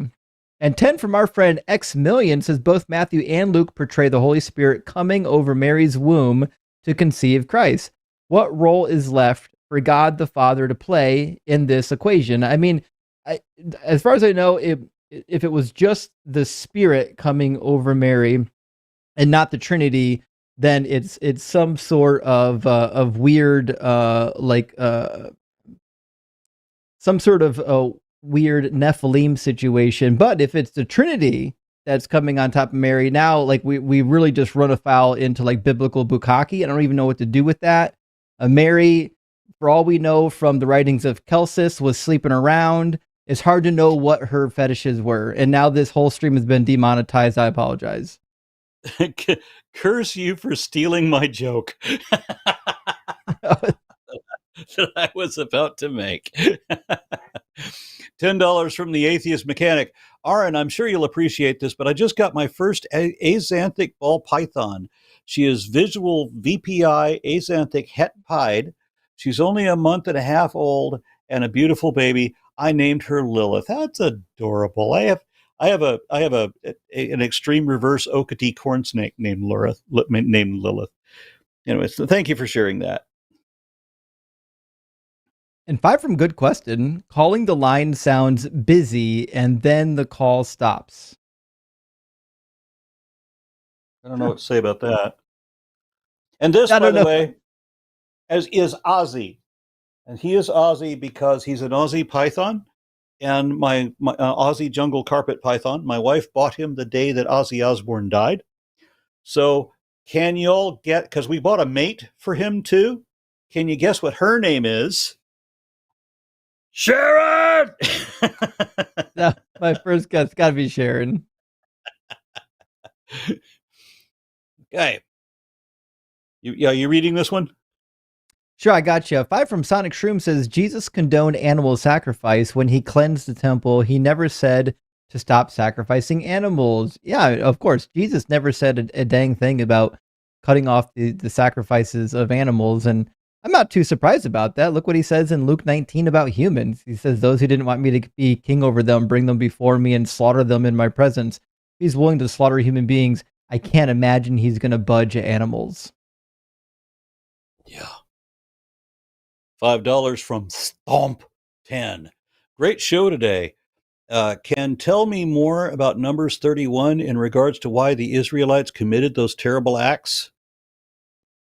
Oh boy. Well, it's funny how Moses was the prophet of God, and then he criticizes he condemns his own troops for leaving the women and children alive when they were supposed to be, murdered or molested. Yeah, I mean, the goal there was to murder all of them, and that was what led to the problem. They were supposed to carry out the harem in Hebrew, which means utter destruction, entire annihilation for Yahweh. It's genocide for God, and they didn't do that. So God went to plan B, which is distributing the little girls, the little virgin girls, to the soldiers and some to the priests and leaders. 999 from Outwitted by Fish. Oh, like handed out, it wasn't like they had like an adoption agency of say, who wants to adopt a little girl? That wasn't what happened. They were war spoils.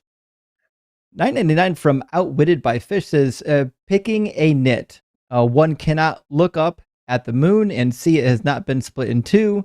The back half could well be missing.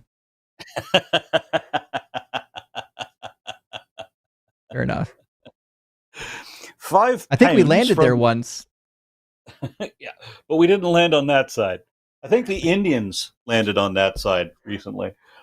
5 pounds from Barbara Barrett.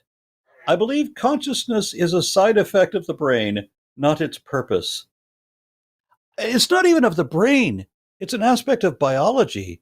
Even protists, even like paramecium and slime molds have shown that they have a degree of consciousness without neuron one. They're unicellular organisms, no neurons, and yet they have a degree of consciousness.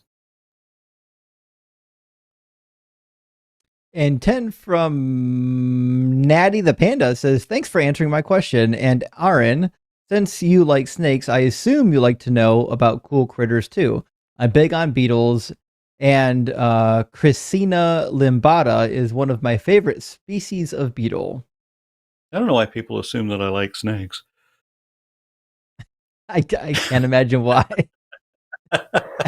As one is getting up into your sinus cavity.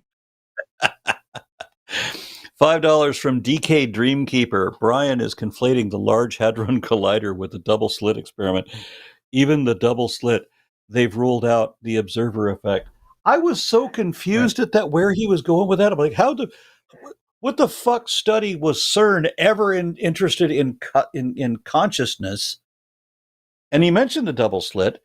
Again, where is consciousness involved in that? And it's funny how religious believers always misinterpret or misdefine or misdescribe what the double slit experiment is. Right. What I heard from a theist friend of mine was that they split a laser beam into two halves, and one goes into one room and one goes into the other room, and when they go into this one room, they wave their hands in front of the laser beam, and the shadows of their fingers show up in the other room. That's what a theist described. That's how a theist described the double slit experiment. It's so bad. They're so ill-informed. Like, I'm not a physicist. I shouldn't be correcting people on bad physics, but like, this is what we do. I've been doing this since I was a Christian. I was battling these dumb thoughts online even before I was an atheist. $10 from The Nightman Cometh. Great to see you, my friend. Says, I am just guessing this Donald Hoffman dude was a guest on Joe Rogan's Brain Dead podcast and blew this poor kid's mind. That seems to be the case. Yeah. $5 from Joshua Effort. I mean, it's no the monad, but that was a fun enough last call, I guess. He was out there enough to be interesting. And 5 from Guzman Jones says, Aron, werewolves totally exist. but only because we don't believe they do. This book by Stephen King called Cujo backs up my claims, but doesn't. The prophet Stephen King. I've heard of him. $4.99 from John Bolin. Always wondered why God needed 6 days to create the world if he's all powerful. RHFD Browns almost did it. Justin, I don't understand that last bit. Yeah, the Browns nearly won a game and they fucked it up because that's what the Browns do. The Browns are the Browns, and I've made peace with this. I made peace with the fact that I can't live forever, and I've made peace with the fact that the Browns are the Browns, and this is just the life that I live. It's going to be okay. I'll get over it. Okay, so this is sports also, ball. Yeah, this is local sports ball talk. Yeah. It's also important to remember that in Exodus 31:17, the Bible literally says after God created the heavens and the earth that not only did he rest, but he rested and was refreshed because of it, meaning God gets winded too sometimes. $4.99 from Hannah Hodgkin says, Theist, watch out. Aron and Dustin are going to crush you like grapes, like Jesus in Revelation. I mean, listen, there might be some crushing going on. I don't know if you're going to get any fire out of our eyes, but you'll get a sword from the mouth. Well, I noticed that we had a dearth of callers for a while there, so your reputation precedes you. Perhaps. $4.99 from Hannah Hodgins. I meant Justin. Damn autocorrect.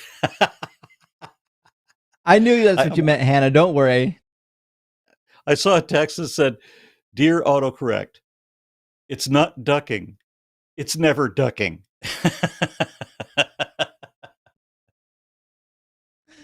$10 from the Atheist Mechanic says, my first ball python I named Ozzy.